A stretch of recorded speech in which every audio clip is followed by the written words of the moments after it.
आदरणीय स्मिता पोरवाल जी, अनुराग गुप्ता जी, अंशुमान वाजपेयी जी, विवेक मिश्रा जी, प्रफुल्ल द्विवेदी जी, ये वे दिव्य पुंज हैं जिनके भावों को आज हम सुनेंगे कि हीमोफीलिया किस तरीके से हमारे स्वास्थ्य भाव में क्या क्या चेंजेस करता है और उससे लड़ते हुए सामाजिक रूप से, मनोवैज्ञानिक रूप से, शारीरिक रूप से तथा विशेषकर मानसिक रूप से कितनी सशक्तिकरण की आवश्यकता पड़ती है। तो आज का कार्यक्रम बहुमहत्वपूर्ण है। इसी कार्यक्रम के मध्य, जैसे कार्यक्रम की रूपरेखा में आप सभी को ज्ञात कराया गया है, आज वेबसाइट की लॉन्चिंग भी है। हीमोफीलिया सोसाइटी लखनऊ के द्वारा अपनी वेबसाइट की लॉन्चिंग भी होगी। हम उस पल के गवाह बनेंगे। यह हमारे लिए एक गौरव का विषय होगा। हमारे सभी श्रोतागण, विशिष्टगण और परम आदरणीय हमारे सभी श्रेष्ठजन हमसे जुड़ रहे हैं। जुड़ाव के पश्चात हम इस कार्यक्रम को अग्रमुख करते हुए आगे बढ़ेंगे। मैं आईटी सेक्शन से जानना चाहूंगा, क्या परम आदरणीय हमारे डायरेक्टर सर हमसे जुड़ चुके हैं? हाँ जी पांडे जी, मैं जुड़ा हुआ हूं। सादर प्रणाम सर।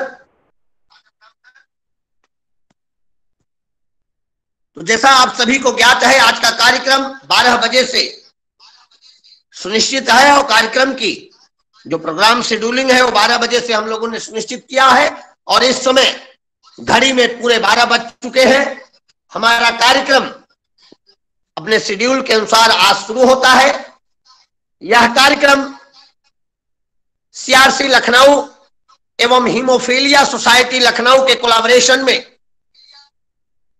वर्ल्ड हीमोफीलिया डे के सेलिब्रेशन के द्वारा एक सैनिटाइजेशन प्रोग्राम, एक संवेदित कार्यक्रम के रूप में मनाया जा रहा है। आप सभी परिचित हैं, आज वर्ल्ड हीमोफीलिया डे है। वह अनुवांशिक बीमारी, वह अनुवांशिक स्थिति जिसने बहुतेरे जनमानस को अपने इस दुर्योग से पीड़ित किया है, उसके बारे में जन जागरूकता फैलाना और उससे बचाव के उपायों को ढूंढने हेतु आज सीआरसी लखनऊ और हीमोफीलिया सोसाइटी लखनऊ एक पटल पर अपनी बात रखने हेतु, अपने जागरूकता भाव रखने हेतु हमारे बीच आए हैं। मैं बहुत बहुत स्वागत करता हूं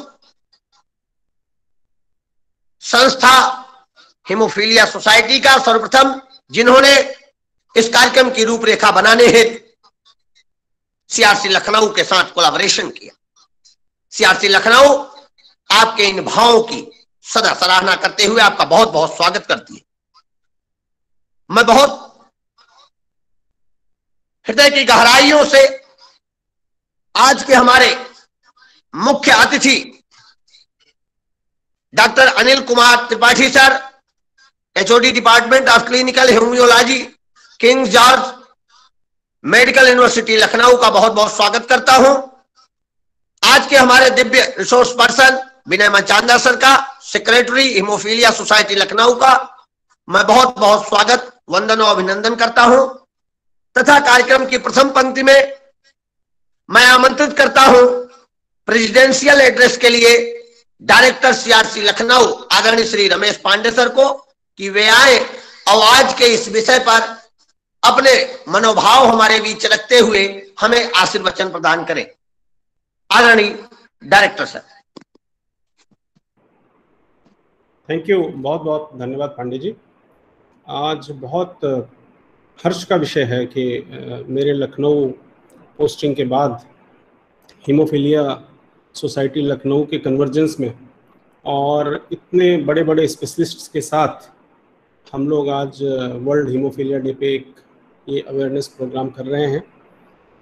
मुझे याद है कि अभी करीब एक हफ्ते पहले विनय साहब अपनी टीम के साथ हमारे ऑफिस आए थे और ये बहुत खुशी की बात है कि RPWD एक्ट, जिसमें हीमोफीलिया एक डिसेबिलिटी के रूप में नामित हुई है, न्यूली एडेड डिसेबिलिटी है, उस पर हम सब स्पेशलिस्ट्स के साथ सोसाइटी के दूसरे लोग जो डिसेबिलिटी रिहेबिलिटेशन या स्पेशल एजुकेशन के एस्पिरेंट्स हैं, ट्रेनी हैं या ग्रास रूट लेवल पे काम कर रहे हैं, स्टेक होल्डर्स हैं, वो सभी आज इस मंच से जुड़ रहे हैं। और ये भी बहुत खुशी की बात है कि सुबह जब से मैं सो के उठा हूँ और अलग अलग रिहैब ग्रुप्स में मैसेजेस देख रहा हूँ, फ्लायर्स देख रहा हूँ, उसमें हीमोफीलिया को लेके एक जन जागरूकता शुरू हुई है और ये बहुत अच्छी बात है। अदरवाइज 2016 के पहले तक हम सभी, मैं कोर मेडिकल प्रोफेशन की तो बात नहीं कर रहा, लेकिन रिहेबिलिटेशन प्रोफेशन में हीमोफीलिया को लेके लगभग नाक के बराबर ही जागरूकता थी।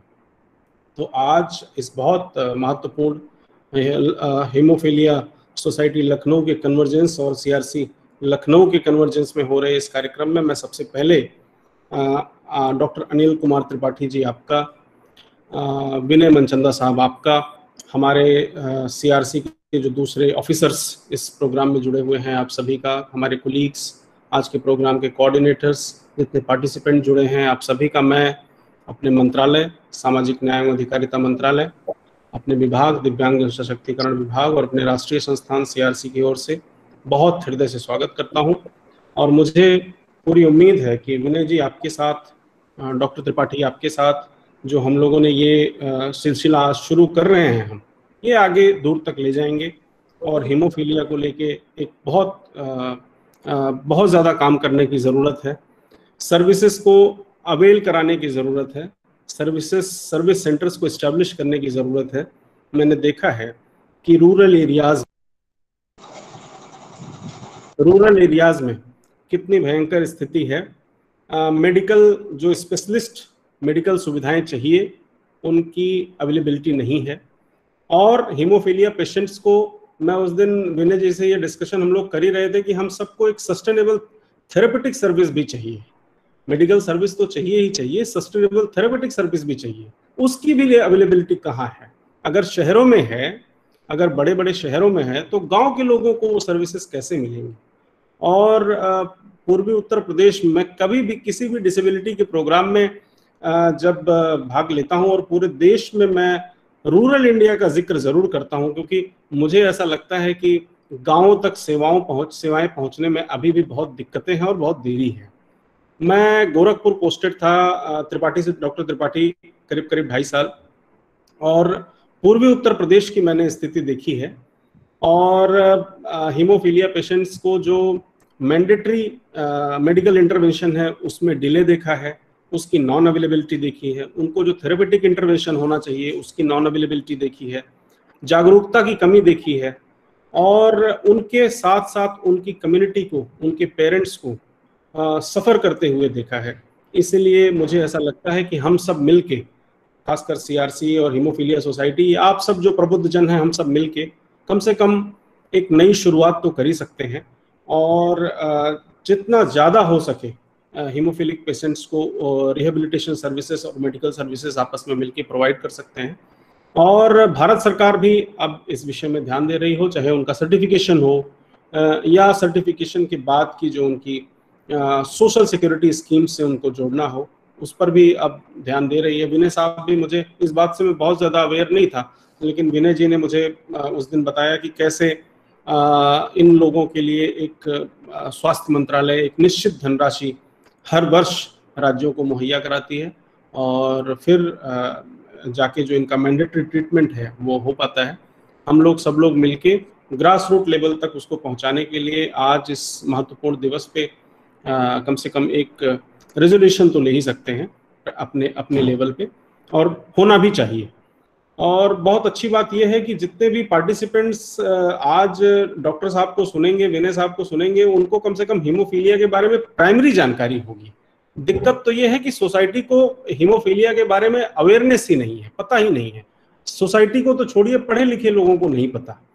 तो इसके बारे में हम लोग जो पेशेंट को सपोर्ट सर्विस देंगे वो तो एक तरफ, लेकिन हम लोग सब लोग मिलके कम से कम महीने में एक बार ये तो कर ही सकते हैं, किसी भी दिन की एक दिन अवेयरनेस प्रोग्राम करें। अभी पैंडेमिक का दौर है तो ऑनलाइन कर रहे हैं, पैंडेमिक खत्म होगा तो हम लोग ऑफलाइन भी कर सकते हैं। तो हम लोग आपस में के कोलैबोरेशन में कम से कम महीने में अगर एक दिन एक जागरूकता कार्यक्रम करेंगे और किसी पर्टिकुलर टारगेट ग्रुप को अगर हम लोग अवेयर करते हैं, तो मुझे लगता है देश में हीमोफीलिया को लेकर जो एक स्थिति बनी हुई है अवेयरनेस की, वो बदलेगी और लोगों में इसको लेके एक सकारात्मक दृष्टिकोण उत्पन्न होगा। वो भी बहुत आवश्यक है। साइमल्टेनियसली चलने वाले दो पार्ट हैं। एक तो हम जो पेशेंट को सपोर्ट देंगे वो तो देंगे ही, दूसरा हमारा जो सोसाइटी को अवेयर करने की जो प्रक्रिया है वो भी जारी रहनी चाहिए। मैं बहुत ज़्यादा समय नहीं लूँगा, लेकिन फिर से आज मैं डॉक्टर त्रिपाठी को मैं फिर से डॉक्टर त्रिपाठी का स्वागत करता हूं। विनय साहब, आपको भी मैं बहुत शुभकामनाएं देता हूं हमारे सीआरसी के साथ इस प्रोग्राम करने के लिए। आज आपकी वेबसाइट भी लॉन्च हो रही है, उसके लिए भी आपको बहुत शुभकामनाएं। और इस कार्यक्रम में मैं जुड़ा रहूंगा अभी, और मुझे विश्वास है कि आज मैं डॉक्टर त्रिपाठी के वक्तव्य से बहुत कुछ सीख पाऊंगा। फिर से इस दिवस की सबको शुभकामनाएं। फिर से सभी पार्टिसिपेंट्स और सभी दूसरे डिग्निटरीज, हीमोफीलिया सोसाइटी के दूसरे ऑफिस बियरर्स, सभी का मैं फिर से स्वागत करते हुए, सभी के प्रति आभार प्रकट करते हुए अपनी बात को समाप्त करता हूं। बहुत बहुत धन्यवाद। नमस्कार। बहुत बहुत धन्यवाद सर। निश्चित ही आपका आशीर्वचन और आपका निर्देशन हमें एक नई ऊर्जा से काम करने हेतु शक्ति प्रदान करता है। अब मैं आज के अपने मुख्य अतिथि परम आदरणीय doctor Anil Kumar Tripathi sir, HOD department of clinical haematology, KGMU Lucknow को आमंत्रित करता हूं। मैं आप सभी श्रोतागण को बता दूं, डॉक्टर त्रिपाठी सर न केवल विभाग के ही विभागाध्यक्ष के रूप में विश्वविद्यालय में ही अपनी सेवाएं दे रहे हैं, अपितु सभी रोगियों हेतु और सभी नीडी व्यक्तियों हेतु जागरूकता जैसे कार्यक्रम, सेवा भाव जैसे विचार एवं सेवा कर्म जैसे उच्चतम कर्मों की स्थापना भी कर रहे हैं। व्यक्तिगत स्तर पर जीवन में जितने भी हेमोफीलिया से संबंधित एवं भिन्न भिन्न रोगों से संबंधित जो भी उपचारात्मक गतिविधि के लिए सर के पास किसी भी तरीके से पहुंचता है, सर के द्वारा उसे किसी न किसी रूप में वह परामर्श, वह सेवा, वह भाव अवश्य प्राप्त होता है जो एक कुशल चिकित्सक के द्वारा किसी भी एक रोगी को मिलना चाहिए। ऐसे परम सेवा भाविक आज के हमारे मुख्य अतिथि को आमंत्रित करते हुए मैं अपने को गर्वान्वित महसूस करता हूं, और मैं आमंत्रित कर रहा हूं कि डॉक्टर त्रिपाठी आए हमारे बीच और आज के इस कार्यक्रम में अपना आशीर्वचन और विस्तृत अपना निर्देशन हमारे बीच रखे। परम आदरणीय डॉक्टर अनिल कुमार त्रिपाठी सर। धन्यवाद नागेश जी आपके साथ वचन के लिए। आज विश्व हीमोफीलिया दिवस पर आयोजित इस गोष्ठी जिसका शीर्षक है ब्रेक फ्री लाइफ, निष्कंटक जीवन हीमोफीलिया के लोगों के लिए, उस पर सर्वप्रथम मैं स्वागत करता हूं श्री रमेश पांडे जी का, जो सीआरसी के निदेशक हैं, कि उन्होंने ये इनिशिएटिव लिया जो कि बहुत पहले होना चाहिए था। हमने शुरुआत की है, इसके लिए बहुत धन्यवाद। विनय मनचंदा जी की जितनी तारीफ की जाए उतना कम है, क्योंकि ये पूरे जुनून के साथ, जोशो जुनून के साथ लगे रहते हैं। परेशानियां बहुत होती हैं, लड़ाई भी होती है, जूझते रहते हैं, लेकिन निश्चित रूप से इनके प्रयास से हीमोफीलिया मरीजों के उनके जीवन में बहुत ही सुधार हुआ है पिछले कुछ वर्षों में। तो एक बार और दूसरा इनको और बधाई देना चाहूंगा जो वेबसाइट आज लॉन्च होने वाला है। और मैं स्वागत करता हूं डॉक्टर एसपी वर्मा, जो हमारे सहयोगी हैं, associate professor clinical haematology department में, हीमोफीलिया मरीजों के इलाज के लिए पूरी तरह समर्पित हैं और उन सभी स्टाफ का जो सीआरसी से जुड़े हुए हैं उनके प्रयासों के लिए उनका स्वागत करते हैं। साथ में सबसे महत्वपूर्ण जो हमारे हीमोफीलिया के लोग हैं, मरीज नहीं कहेंगे, हमारे साथी हैं, हमारे भाई बहन हैं और उनके परिवार हो, सबका स्वागत है इस गोष्ठी में। आप सभी जानते हैं कि अभी हमें बहुत कुछ करना है, समस्याएं अभी बहुत हैं, लेकिन यह भी कहना उचित होगा कि पिछले कई वर्षों में निश्चित रूप से सुधार हुआ है। फैक्टर मिलने लगा है, मरीज आने लगे हैं, उनको फैक्टर हम समय पर दे भी रहे हैं, लेकिन चुनौतियां बहुत ज्यादा हैं। सबसे बड़ी चुनौती तो ये है, जैसा कि पांडे जी ने बताया, कि पूर्वी उत्तर प्रदेश में या कह लिए पूरे उत्तर प्रदेश में यह हाल है कि अभी केवल 20%, केवल 20% लोगों में ये मालूम है कि हीमोफीलिया है। कहने का मतलब यह है कि अगर 5 हीमोफीलिया के रोग हैं तो केवल 1 को मालूम है, 4 को नहीं मालूम। जब नहीं मालूम है तो निश्चित रूप से अगर उनमें कोई समस्या होती है, ब्लीडिंग होती है, तो ठीक से उसका इलाज नहीं हो पाता। आप देख रहे हैं कि कितने लोग कितने पैदा होते हैं और अपना पहला बर्थडे नहीं मना पाते, या जो बच जाते हैं उनमें बार बार जोड़ों में रक्तस्राव होने की वजह से, क्योंकि इलाज डायग्नोज नहीं हो पाता, इलाज नहीं हो पाता, इस वजह से धीरे धीरे करके वो बिस्तर पर पड़ जाते हैं, अपाहिज हो जाते हैं। अब आप सोच सकते हैं कि मरीज की तो अलग, परिवार की क्या स्थिति होती होगी जब बच्चा देखता होगा अपने दोस्तों को स्कूल जाते हुए, मैदान में खेलते हुए, हंसते हुए, और एक तरफ वो मरीज जो ठीक से चल नहीं सकता, बैठ नहीं सकता, परेशानियां बार बार हो रही हैं। इसका कितना मानसिक, सामाजिक, आर्थिक बोझ पड़ता है परिवार के ऊपर। लेकिन निश्चित रूप से हमें पूरी तरह से हमें ये संकल्प लेना है कि हर चीज का इलाज है, हर चीज का इसमें समाधान है। पहला प्रयास ये होना चाहिए कि हमें अधिक से अधिक डायग्नोसिस हो जाए।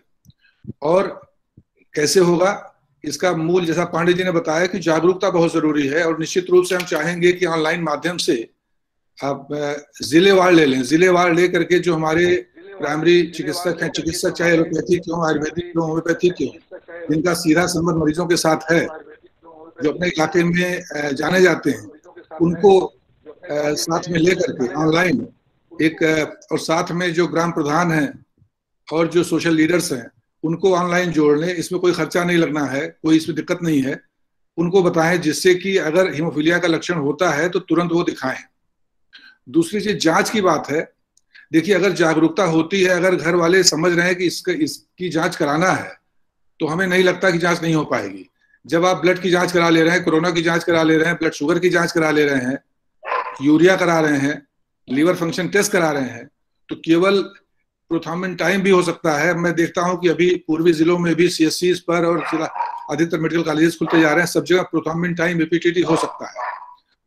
तो अगर लोग जागरूक हैं, निश्चित रूप से डायग्नोसिस हो सकती है। आगे की डायग्नोसिस निश्चित रूप से उन्हें मेडिकल कॉलेजेस में या केजीएमसी, एसजीपीजीआई आना पड़ेगा, जहां हम डायग्नोसिस कंफर्म करते हैं। इससे क्या होगा कि हम उनको डिफॉर्मिटी होने के पहले ही पहचान लेंगे, समय पर इलाज देंगे, उनको जागरूक करेंगे, जिससे कि बहुत सारी चीजें उससे हम अवॉइड कर सकते हैं जो जटिलताएं हैं। दूसरी समस्या हम ये देख रहे हैं कि फैक्टर तो हमारे पास है, लेकिन मरीज को समय पर नहीं मिल पाता। समय का मतलब ये है कि जब जोड़ों में ब्लीडिंग होती है तो तुरंत तो सूज नहीं जाता, मरीज को मालूम पड़ जाता है कि गर्म लग रहा है, दर्द हो रहा है, सूजन हो रही है, और 2 घंटे के अंदर फैक्टर अगर नहीं मिला तो निश्चित रूप से जो ब्लीडिंग होती है वो जोड़ों के अंदर झिल्लियां हैं, उनमें सूजन पैदा करती है और जोड़ नष्ट होने लगता है। इसलिए 2 घंटे के अंदर ही लग जाना चाहिए। अगर बाद में लगता है तो उससे उतना फायदा नहीं होता, क्योंकि ऑलरेडी ब्लीडिंग जितनी है हो चुकी होती है। आगे की ब्लीडिंग आप तो रोक देते हैं, लेकिन जो ब्लीडिंग हो चुकी होती है वो नुकसान कर रही होती है। और आप समझ सकते हैं कि क्या 2 घंटे के अंदर फैक्टर लगना संभव है उन मरीजों को जो गाँव में है, जहाँ सवारी नहीं मिलती, दूर आना पड़ता है, और ये फैक्टर्स उपलब्ध हैं मेडिकल कॉलेजेस में या बड़े बड़े शहरों में। तो हमें इस पर बहुत गहराई से सोचना है कि अगर सरकार चाहती है सबको फैक्टर मिले, फैक्टर दे रही है, तो हमारी जिम्मेदारी है कि हम ऐसी स्ट्रेटजी बनाएं, ऐसी कार्य योजना बनाएं जिसमें हम सरकारी योजनाओं में मदद करें और हमारे मरीजों को पूरी तरह उसका लाभ मिल सके। केवल 6 घंटे, 8 घंटे, 12 घंटे बाद फैक्टर लगवा लेने से ही मरीज तो संतुष्ट हो जाता है, लेकिन इस संतुष्टि कोई आधार नहीं है, एक झूठा संतोष है, क्योंकि इससे कोई फायदा नहीं होता। उसके बाद अभी हम फिजियोथेरेपी की जो फैसिलिटीज है उसमें भी काफी हम पीछे हैं। अभी नो ऑन आर्टिस्ट को धन्यवाद देंगे और विनय मनचंदा जी के इनिशिएटिव को धन्यवाद देंगे। कि हम लोगों ने KGMC में एक बहुत ही state of art haemophilia comprehensive care centre कई वर्षों से यहाँ चल रहा है, जहाँ पर फिजियोथेरेपी की और विभिन्न प्रकार की सुविधाओं की पूरी व्यवस्था है। लेकिन अभी और जगह इसकी स्थापना नहीं हो पाई है। अभी बनारस में शुरू हुआ है, लेकिन हमें नहीं मालूम कि कहाँ पर कितनी व्यवस्थाएं किस तरह से चल रही हैं, उसमें भी सुधार होना चाहिए। और निश्चित रूप से हमारे हीमोफिलिक जो हैं उनको एक मानसिक सामाजिक सपोर्ट मिलना है, रिहेबिलिटेशन भी देखना है, किस तरह से आत्मनिर्भर हो सके। इस तरह से हम समझ सकते हैं कि कितनी चुनौतियां हैं, लेकिन ये भी समझ सकते हैं कि ये सब संभव है। इसमें ऐसा कोई अंग नहीं, ऐसा कोई पार्ट नहीं जो हम ना कर सकें। तो निश्चित रूप से आज के दिन हम सभी इस बात को रिजॉल्व लें, संकल्प लें कि हम जो गैप्स हैं उनको पहचानें और इसको देखें किस तरह से अगले वर्ष हम इसका समाधान कर सकते हैं। और कोरोना काल में तो अब हम मजबूर भी हैं, लेकिन अभी एक अच्छा हथियार या एक जरिया मिल गया हम लोगों को, ऑनलाइन से हम जितनी जल्दी चाहे इसे प्रोग्राम कर सकते हैं। जैसा पांडे जी ने कहा कि महीने में एक बार तो होना ही चाहिए। तो ये चीजें हैं हीमोफीलिया के बारे में जो हम बताना चाहते हैं। बाकी इसके साइंस के बारे में क्या चीज, तो बीच बीच हम लोग सेमिनार करते रहेंगे, क्या इसमें नई तरक्की हो रही है। लेकिन जो चुनौतियां हैं वो हमारे पास ये हैं और निश्चित रूप से हम सब मिल करके इसका समाधान कर सकते हैं। एक बार फिर हम पांडे जी को, CRC के जो डायरेक्टर हैं उनको, उनकी पूरी टीम को, विनय मनचंदा जी हीमोफीलिया सोसाइटी सेक्रेटरी उनको, अपने सहयोगी डॉक्टर वर्मा को, सारे स्टाफ को और हमारे सारे हीमोफीलिया के जो हमारे साथी हैं उनके घर वालों को, सबको धन्यवाद देते हैं इससे जुड़ने के लिए और इसका लाभ लेने के लिए। बहुत बहुत धन्यवाद। सादर धन्यवाद सर, आपका आशीर्वचन और आपके द्वारा कर्मयोग से प्रदान सेवा भाव का यह कर्म अवश्य हम लोगों को नई ऊर्जा प्रदान करेगा कि हम, जैसा आपने ज्ञात कराया कि जिलेवार इस तरीके के जन जागरूकता कार्यक्रमों को और अधिक दूर तक ले जाएं और अधिक जनमानस तक पहुंचा पाएं और समाज के लिए अधिक उपयोगी बना पाएं। बहुत बहुत धन्यवाद सर, आपका आशीर्वचन प्रदान करने हेतु।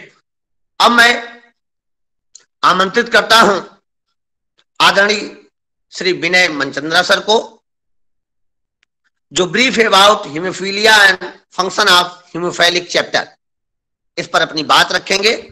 आप सेक्रेटरी हीमोफीलिया सोसाइटी लखनऊ हैं। जैसा हमारे परम आदरणीय डॉक्टर अनिल कुमार त्रिपाठी सर ने बताया कि आप एक जुझारू व्यक्तित्व के धनी व्यक्ति हैं और जो ठान लेते हैं उसको करके छोड़ते हैं, चाहे व्यवधान कितना भी आए, समस्याएं कितनी भी आए, उन समस्याओं के बीच से ही समाधान निकाल करके और अपने लक्ष्यों की प्राप्ति, ये तो कोई आपसे ही सीखे।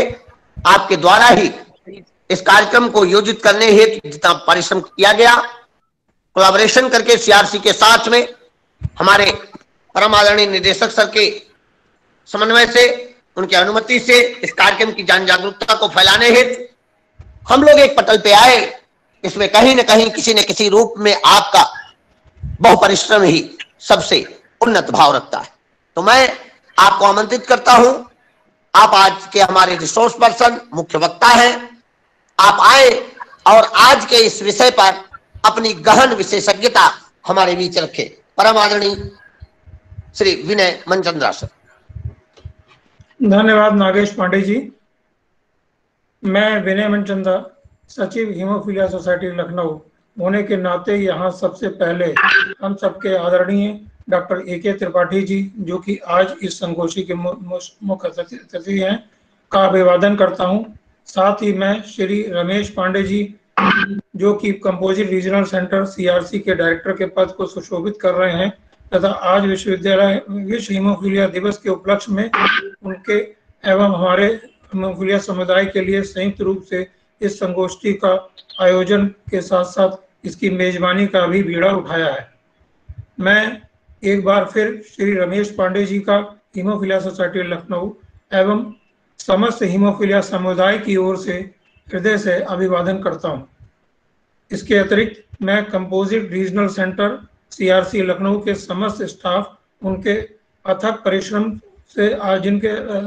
से आज विश्व हीमोफीलिया दिवस के पर्व को हम सब हमारे हीमोफीलिया युक्त व्यक्तियों के अतिरिक्त अन्य दिव्यांग साथियों की उपस्थिति का एक साथ मिलकर ऐसे सुंदर कार्यक्रम की मेजबानी करने में सहयोग देने के लिए मैं उन सबका भी आभारी हूँ। आज मुझे सभी श्रोताओं के सम्मुख हीमोफीलिया विकार के बारे में जागरूक करने का काम दिया गया है।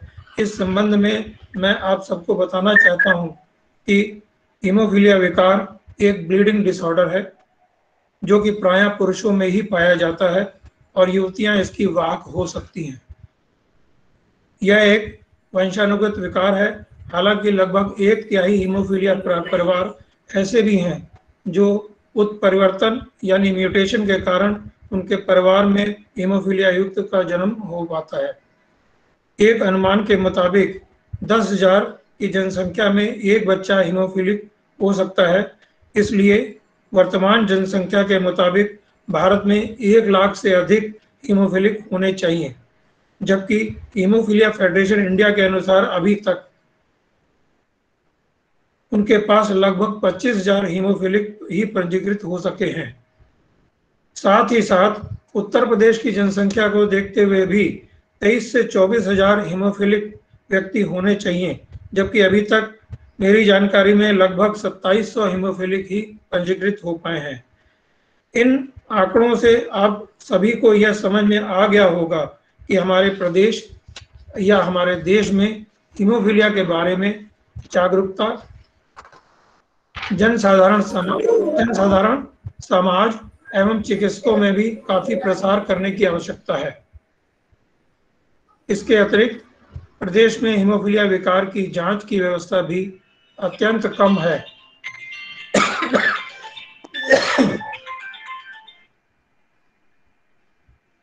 यानी कि हीमोफीलिया संबंधी जागरूकता एवं उसके जांच की व्यवस्था को हमें और सुदृढ़ करने की आवश्यकता है, जिसके लिए सीआरसी, प्रशासन और चिकित्सक समुदाय का सहयोग हमें चाहिए। इसी जागरूकता के क्रम में मैं आज आप सबको बताना चाहता हूं कि हीमोफीलिया युक्त व्यक्ति में चोट लगने या फिर कभी बिना चोट लगने से भी अधिकतर रक्तस्राव हो जाता है। ऐसा इसलिए होता है कि इन व्यक्तियों में खून में थक्का जमाने वाला रक्त का अवयव जो या तो कम मात्रा में होता है या फिर बहुत कम होता है, और इसलिए थोड़ा सा भी झटका या फिर ऊंची नीची सतह पर चलने या ऊंचे नीचे बिस्तर पर लेटने मात्र से ही इनके जोड़ों में और कभी कभी शरीर की मांसपेशियों में अंदरूनी तौर से रक्तस्राव प्रारंभ हो जाता है और सामान्य व्यक्तियों से कहीं अधिक लंबे समय तक रक्तस्राव होता रहता है और यह शरीर के उस जोड़ में इकट्ठा होकर उस जोड़ के मुड़ने वाले स्थान को भर देता है, जिससे कि व्यक्ति को वो जोड़ धीरे धीरे सख्त होकर मुड़ना और सीधा होना कम कर देता है और इस प्रकार हीमोफीलिया व्यक्ति के दिव्यांग होने की प्रक्रिया शुरू हो जाती है। विश्व हीमोफीलिया संगठन के अनुसार ऐसे पीड़ितों को रक्तस्राव होने के 2 घंटे के अंदर आवश्यक फैक्टर समुचित मात्रा में उनकी नस में दे देना अति आवश्यक है। इन परिस्थितियों में सभी हीमोफीलिया परिवारों में इससे संबंधित समस्त जानकारी देना अति आवश्यक है, जैसे कि रक्तस्राव को कैसे पहचानें, फिर पीड़ित व्यक्ति को किस चिकित्सक अथवा चिकित्सा केंद्र में उसे ले जाना है, इसकी भी जानकारी उनको होनी चाहिए, जहां हीमोफीलिया के प्रयुक्त होने वाले फैक्टर की उपलब्धता एवं चिकित्सकों के में इस विकार की जानकारी होना भी बहुत महत्वपूर्ण है। हीमोफीलिया के पहचान के लिए इनकी खून की जांच करवाना अति आवश्यक है, क्योंकि बच्चों के शरीर में किसी भी स्थान पर नीले चकत्तों का बिना कारण पड़ना या दांत निकलने के वक्त कई दिनों तक खून बहते रहना, किसी जोड़ में अकारण सूजन का आना, फिर उस जोड़ को मुड़ने में तकलीफ होने से यह तो समझा जा सकता है कि उसे हीमोफीलिया हो सकता है, परंतु उसे किस प्रकार का हीमोफीलिया है यह केवल उसकी रक्त की जांच करवाने के पश्चात ही जाना जा सकता है और तभी उसका इलाज शुरू हो सकता है।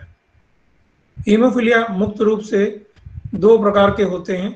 एक फैक्टर 8 की कमी वाला, जिसे हीमोफीलिया ए के नाम से जाना जाता है, तो दूसरा फैक्टर 9 की कमी वाला, जिसे हम हीमोफीलिया बी के नाम से जानते हैं।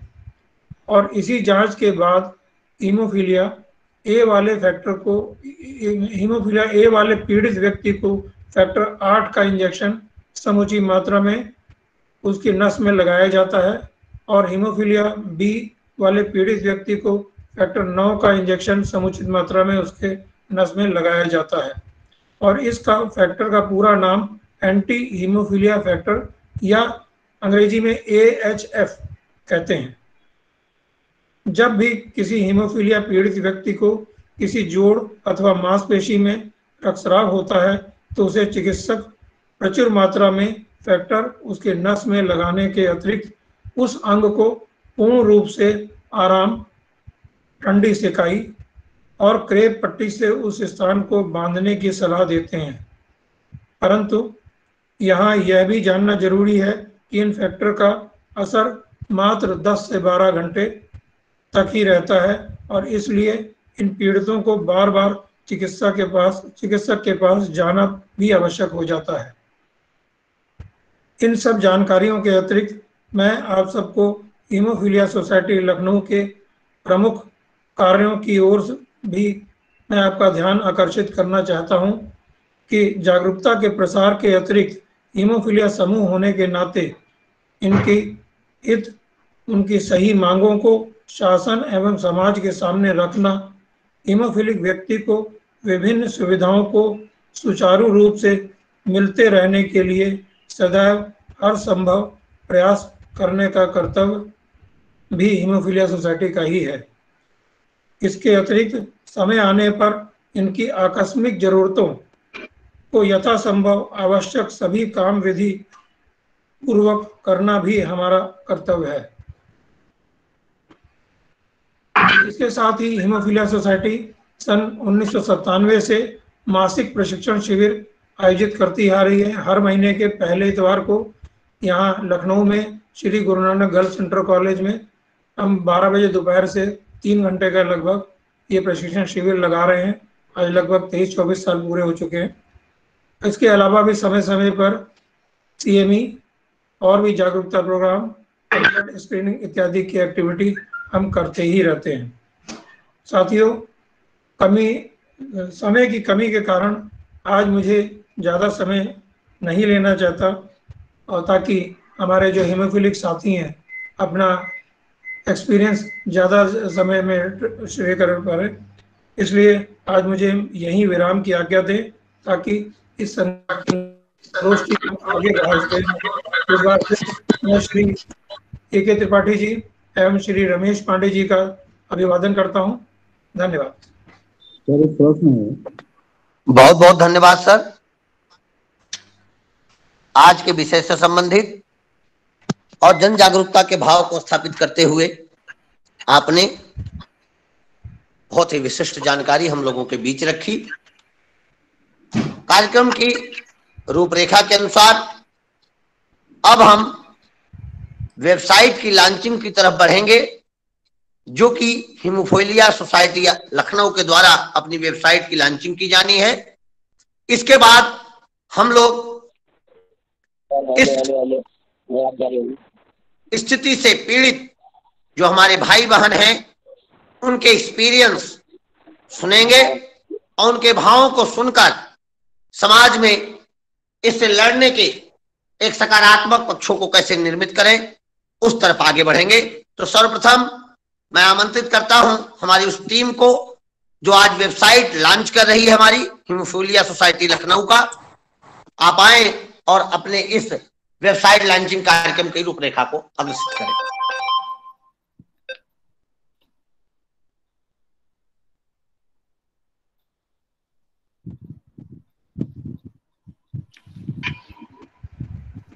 सर, इस टाइम एक वीडियो छोटा सा 5-10 मिनट का है जो कि प्ले करने जा रहे हैं हमारी टीम। ये वीडियो फिजिकल तौर पर 2005 में कन्वोकेशन सेंटर मेडिकल कॉलेज में दिखाया गया था। तब फोटोग्राफी या वीडियोग्राफी इस तरह नहीं होती थी और लोग इसे भूल भी चुके होंगे। ये वीडियो दिखाकर हम खाली इतना बताना चाहते हैं कि 2005 में भी हम इसीलिए कार्यरत थे और हमारी जो भाव थे उसे समझें और आज उससे ज्यादा काम कर रहे हैं। प्लीज इसको देखिए और आप खुद समझें।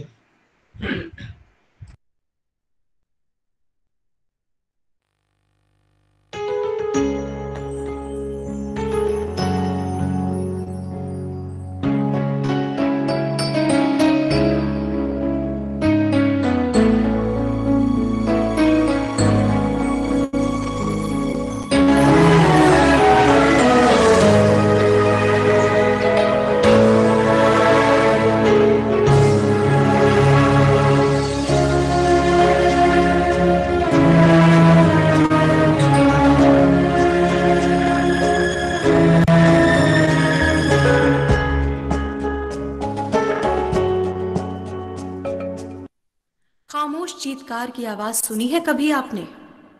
खामोश सिसकता बचपन। माँ कहती है बेटा बाहर मत खेलो। क्यों? इस क्यों का मतलब तो वह भी नहीं जानता। अनियंत्रित रक्तस्राव, अत्यधिक महंगी चिकित्सा, असीमित पीड़ा जो न जाति देखती है, न धर्म, न अमीरी, न गरीबी, न रंग, न रूप। एक हीमोफीलिया से पीड़ित बच्चे की अत्यधिक महंगी चिकित्सा जो कि एक अमीर व्यक्ति तो झेल लेगा, परंतु एक गरीब व्यक्ति जो बमुश्किल 2 वक्त की रोटी का जुगाड़ कर पाता है, उसके सामने तो 2 ही रास्ते बचते हैं। एक, या तो वो इलाज के लिए अपना घर बार बेच दे या फिर अपनी आंखों के सामने उसे मरता हुआ देखे। हीमोफीलिया डोनेशंस पर चलने वाली एक गैर सरकारी संस्था है। उसके सदस्य इस कोशिश में पुरजोर लगे हैं कि वो ज्यादा से ज्यादा पीड़ित व्यक्तियों को निःशुल्क ये फैक्टर उपलब्ध करा सके, क्योंकि हमारे लिए मानवीय पक्ष बहुत महत्वपूर्ण है। हाँ, हमारा कदम सही है या गलत हम नहीं जानते, क्योंकि हमारे लिए हीमोफीलिक बच्चे की मुस्कान ही सर्वोपरि है। हमारे कदम छोटे हैं पर इरादे मजबूत और नेक। इसी दिशा में एक छोटा सा प्रयास किया है सेंट मेरीज कॉन्वेंट आरडीएसओ की छात्राओं ने। इस नृत्य नाटिका के माध्यम से हीमोफीलिया जैसी विचित्र बीमारी का दर्द आप तक पहुंचाने की एक छोटी सी कोशिश। इस गीत को लिखा है श्री सुबोध श्रीवास्तव ने, संगीतबद्ध किया है श्रीमती जयश्री कृष्णन व सरिता भास्कर ने, वेशभूषा संयोजन है श्रीमती मीना श्रीवास्तव की, नृत्य संयोजन सरिता भास्कर का, सिंथेसाइजर पर है मास्टर विघ्नेश कृष्णन, गिटार पर कृष्णेंदु व गीत गाया है मास्टर विघ्नेश कृष्णन व मोहित खरे ने। इस कार्यक्रम को हीमोफीलिया सोसाइटी लखनऊ द्वारा प्रस्तुत किया गया है।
लगा है रोग विचित्र हीमोफीलिया का।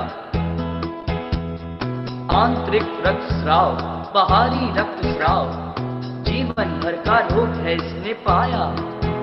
Haemophilia, haemophilia, haemophilia, haemophilia, haemophilia, haemophilia, haemophilia, haemophilia. जब हमने भी आँखें खोली, माँ की ममता ने दुलराया और पिता ने स्वप्न सजाए, हाथ पकड़ के चलना सिखाया। जब हमने भी आँखें खोली,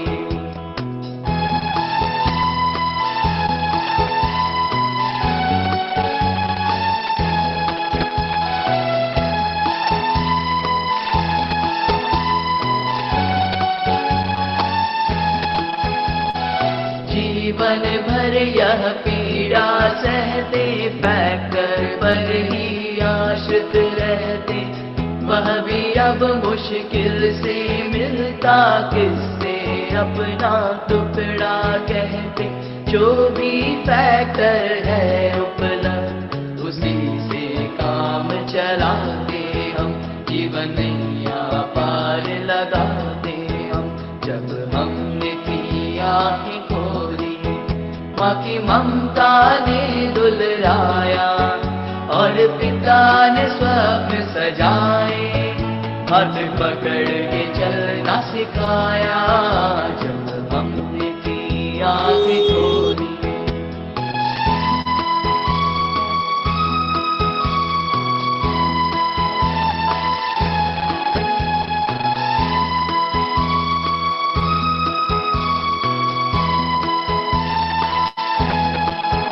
आओ संग हमारे डॉक्टर भैया, दर्द हमारा समझो।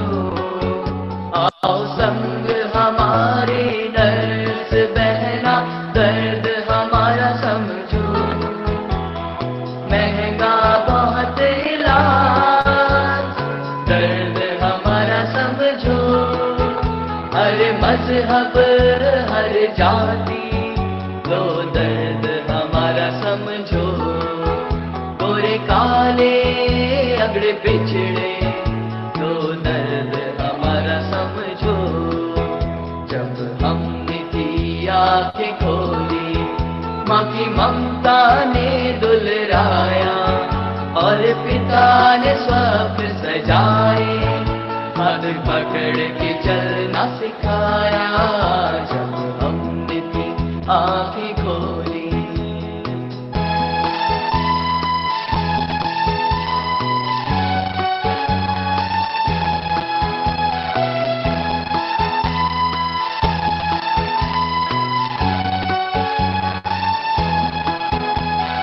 माँ तुम अपने आंसू पोंछो मत, निराश हो पापा मेरे। कोई खुशी तुम्हें दे पाऊं शायद नहीं भाग्य में मेरे, किंतु भरोसा कर लो इतना कष्ट तुम्हें ना पहुंचाऊंगा। हीमोफीलिया से लड़ने की ताकत स्वयं जुटाऊंगा। Haemophilia, haemophilia, haemophilia, haemophilia, haemophilia, haemophilia, haemophilia, haemophilia. जब हमने भी आँखें खोली, माँ की ममता ने दुलराया और पिता ने स्वप्न सजाए, हाथ पकड़ के चलना सिखाया। जब हमने भी आँखें खोली,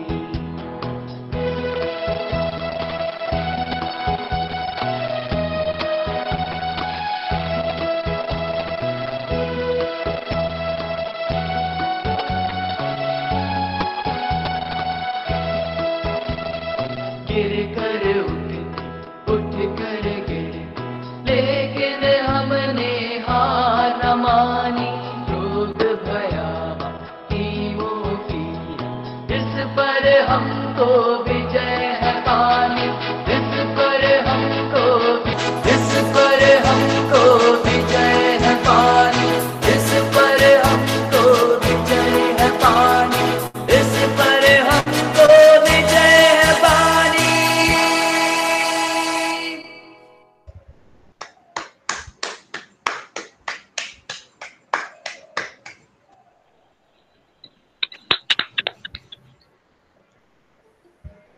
उम्मीद है सभी को पसंद आया होगा। ये हमारी 2005 की परफॉर्मेंस थी। और आज विकास जी से कहूँगा कि एक मेरा जो ये वेबसाइट है hemophilialakhnau.org के नाम से, उसका होम थोड़ा दिखा दें पब्लिक के लिए विकास जी। सब पेज चेक कर रहा हूँ जी।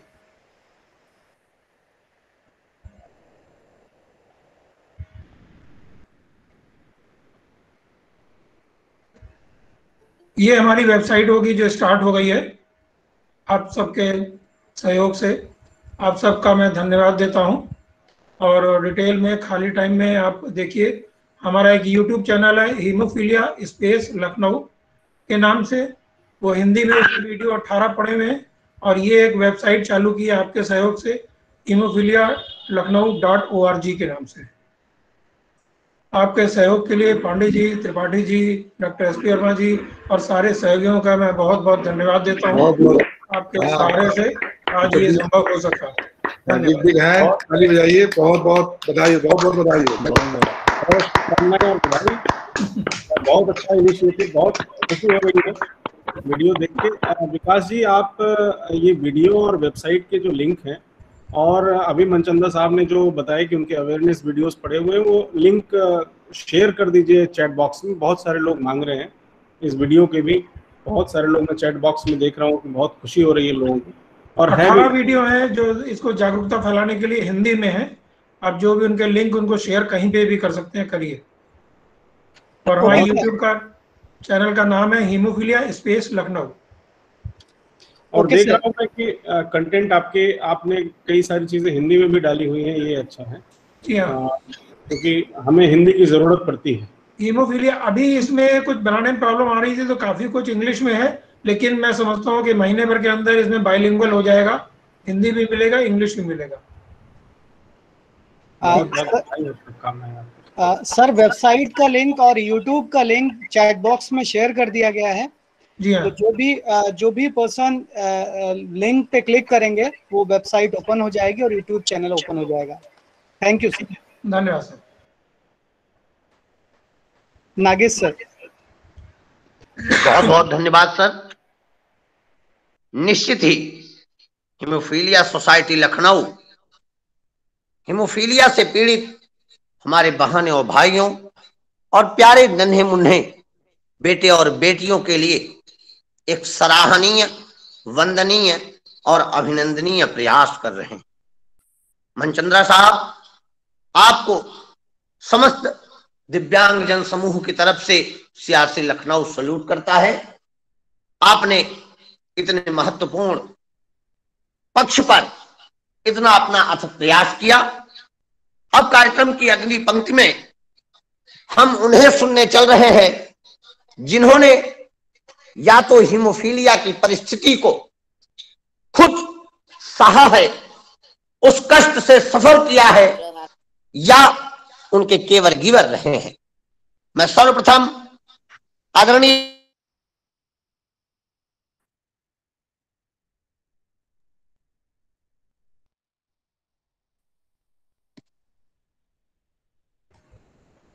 स्मिता पौरवाल जी या अनुराग गुप्ता जी या कोई भी जो पहले आना चाहे आ सकता है।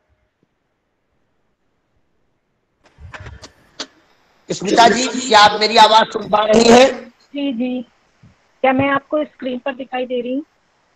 जी जी मैम, जी आपसे निवेदन है आप अपने अनुभवों को हमारे सभी श्रोतागण के बीच साझा करें। सर्वप्रथम यहाँ पर उपस्थित सभी गणमान्य अतिथियों का मैं स्वागत और अभिनंदन करती हूँ। मेरा नाम स्मिता है और आज वर्ल्ड हीमोफीलिया डे के उपलक्ष्य में मैं अपने कुछ विचार कुछ अनुभव और अपने मन की कुछ बातों को आप सभी के समक्ष प्रस्तुत करना चाहती हूँ। और मुझे यह अवसर देने के लिए श्री मनचंदा सर जी का मैं बहुत बहुत धन्यवाद करना चाहूंगी, जिनके अथक प्रयासों से सभी हीमोफीलिया बच्चे और युवा आज फ्री फैक्टर लेकर के अपने जीवन को सुचारू रूप से जी रहे हैं। मेरे भी 2 बच्चे हैं, मेरा एक बच्चा हीमोफीलिक है और एक बच्चा नॉर्मल है। और अगर मैं कंपैरिजन करूं दोनों बच्चों में, तो मुझे पता है कि जो मेरा हीमोफीलिक बच्चा है वो किसी भी काम को करने में थोड़ा ज्यादा समय लगाएगा नॉर्मल बच्चे की अपेक्षा। अगर मैं उसे कोई लिखने का कार्य दूं तो वो उस कार्य को करने में थोड़ा सा ज्यादा समय लगेगा। और मैं जानती हूँ कि मेरी इस बात से सभी हीमोफीलिक बच्चों के माता पिता अग्री करते हैं।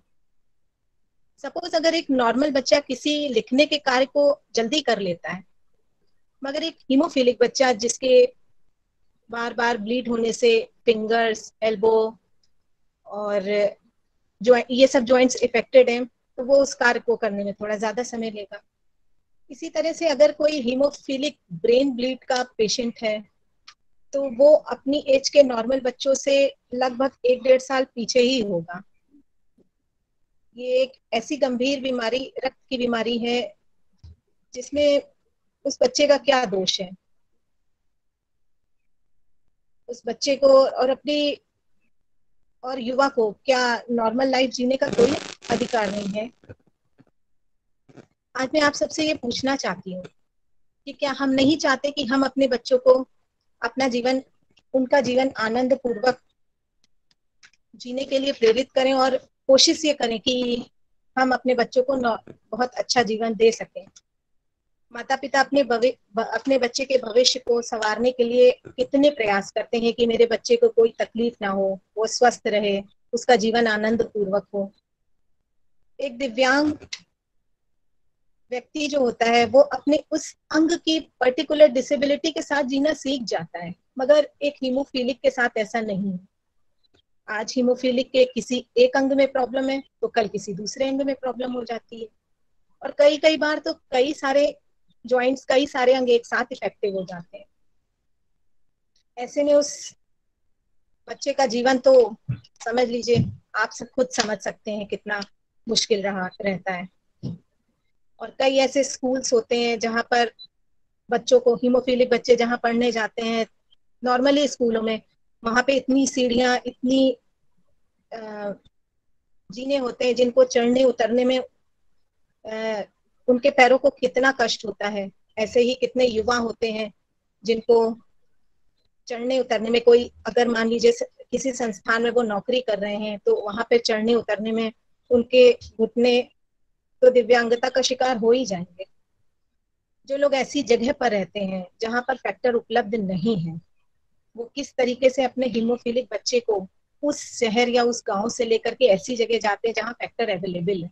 सपोज कि अगर मान लीजिए कोई गोरखपुर का बच्चा हीमोफीलिया से पीड़ित है तो उसके माता पिता उसको फैक्टर लगवाने या तो लखनऊ KGMC जाएंगे या PGI जाएंगे या बनारस जाएंगे, तो वहां पर जाते जाते उनका कितना समय बर्बाद हो जाता है। मतलब कि रास्ता इतना लंबा होता है कि उस बच्चे को लेके जाने में 8 से 10 घंटे या 12 घंटे भी लग सकते हैं। और आपको जैसा पता ही होगा, वर्ल्ड हीमोफीलिया फेडरेशन की गाइडलाइन के अकॉर्डिंग जिस अंग में भी बच्चे के चोट लगी हो या जिस अंग में भी रक्तस्राव हुआ हो, उस ज्वाइंट को 2 घंटे के अंदर फैक्टर की पहली डोज लग जाना बहुत जरूरी है, जैसा कि अभी सर ने भी बताया था। लेकिन ऐसा होता नहीं है, जिसकी वजह से वो अंग धीरे धीरे आगे बढ़ करके वो विकलांगता का शिकार हो जाते हैं। जब बड़े होकर के उनको विकलांग होना ही है, मतलब बच्चा ऐसे बच्चे पैदा तो नॉर्मल ही होते हैं, लेकिन कभी कहीं ब्लीड होता रहता है जब कंटिन्यू, तो ऐसे बच्चे आगे चल के अपने आप ही विकलांग हो जाते हैं। जब उनको विकलांग होना ही है तो क्या सरकार को, केंद्र सरकार को या राज्य सरकार को, CM को ये नहीं चाहिए कि ऐसे बच्चों को विकलांगता की ही कैटेगरी में रखें? उनको जब ये बीमारी का पता चले, उनकी इस बीमारी के बारे में, तब से ही उनको जो है विकलांगता का सर्टिफिकेट दे दिया जाए। मैं केंद्र सरकार और राज्य सरकार से ये प्रार्थना करना चाहूंगी कि हम सभी लोगों के दुख दर्द को वो समझें और जिस प्रकार आप दिव्यांगों को सरकारी नौकरी में आरक्षण के लिए आपने रखा है, उसी तरह से हीमोफीलिया ग्रसित व्यक्तियों को भी जो डिजर्व करते हैं उनको सरकारी नौकरी में आरक्षण दें। किसी अंग में बार बार ब्लीड होने पर वो अंग तो ठीक से काम करना बंद कर ही देता है और फ्यूचर में एक हीमोफीलिक दिव्यांग बन ही जाता है। हमें पता है कि सरकारी नौकरी में जो सरकार द्वारा निशुल्क स्वास्थ्य चिकित्साएं मिलती हैं वो किसी वरदान से कम नहीं होती हैं, उनके आगे के भविष्य के लिए भी वो वरदान होती है और जो हीमोफीलिक है उसके भी भविष्य के लिए वरदान ही है। ये बात किसी से छुपी नहीं है कि कुछ संस्थानों में कि जितना शारीरिक और मानसिक श्रम करते हैं उसके हिसाब से उनको उतना मेहनताना नहीं मिलता है। तो आप खुद ये सोचिए कि क्या एक विकलांग व्यक्ति इतना श्रम कर पाएगा? क्या उनके लिए अगर मैं ये कह रही हूँ कि उनको सरकारी नौकरी के लिए आप एक कोटा रिजर्व रखें, तो क्या मैं ये बात गलत कह रही हूँ?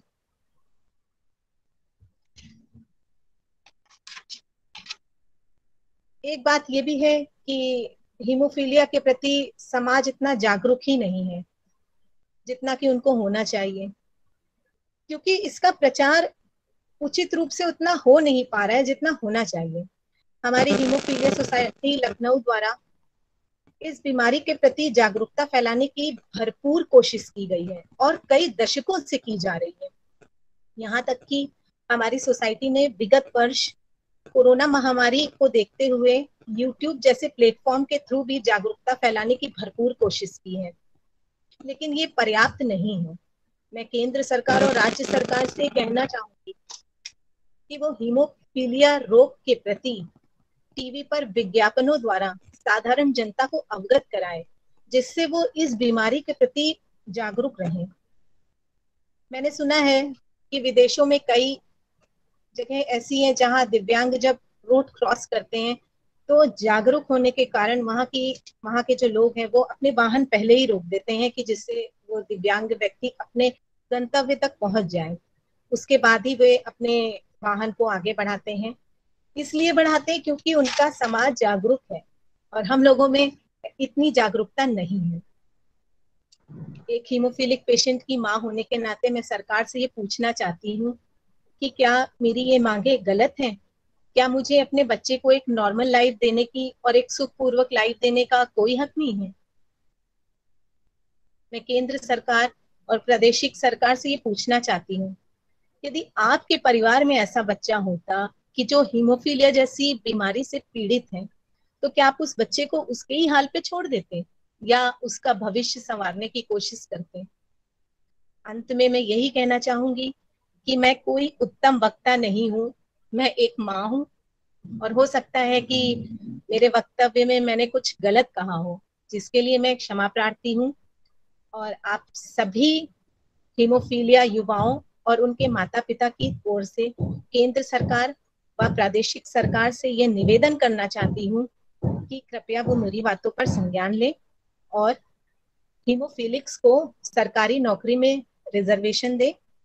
धन्यवाद। बहुत बहुत धन्यवाद मैम। निश्चित ही सर्व समाज आपकी इस अपील पर आपके साथ है। हीमोफीलिया सोसाइटी निरंतर प्रयास कर रही है। सीआरसी लखनऊ का यह पटल, सीआरसी लखनऊ का पूरा प्रयास आपके इस अपील के साथ अपनी अपील मिलाता है। आप केवल एक मां नहीं, आप वह दिव्य मूर्ति हैं जिन्होंने एक असामान्य परिस्थिति से गुजर रहे बालक को हिम्मत, प्रेरणा, साहस, गौरव एवं एक सुखद भविष्य प्रदान करने के लिए अपना ममत्व लुटा दिया है। हमारे सभी श्रोताबिंदों में से हमारी सभी श्रेष्ठ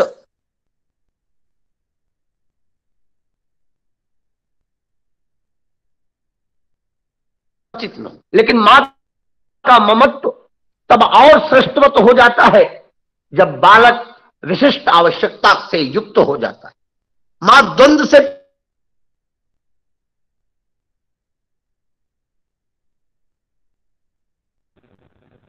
में उसके आंखों को पिरोए होती है और दूसरी तरफ भविष्य की चिंताएं मां के हृदय पर कुठाराघात करती हैं। ऐसी परिस्थिति में आप जैसी श्रेष्ठवत माएं ही अपने बालकों के लिए समाज में एक स्टैच्यू का काम, एक स्थापत्य का काम, एक श्रेष्ठत्व का काम करती हैं। आपको सादर प्रणाम है, आपके जज्बे को सादर प्रणाम। अब मैं बहुत बहुत धन्यवाद। अगले अनुभव रखने हेतु अनुराग गुप्ता जी को आमंत्रित करता हूं कि हमारे बीच आए और अपने दिव्य अनुभव आज हमारे बीच शेयर करें। श्री अनुराग गुप्ता जी।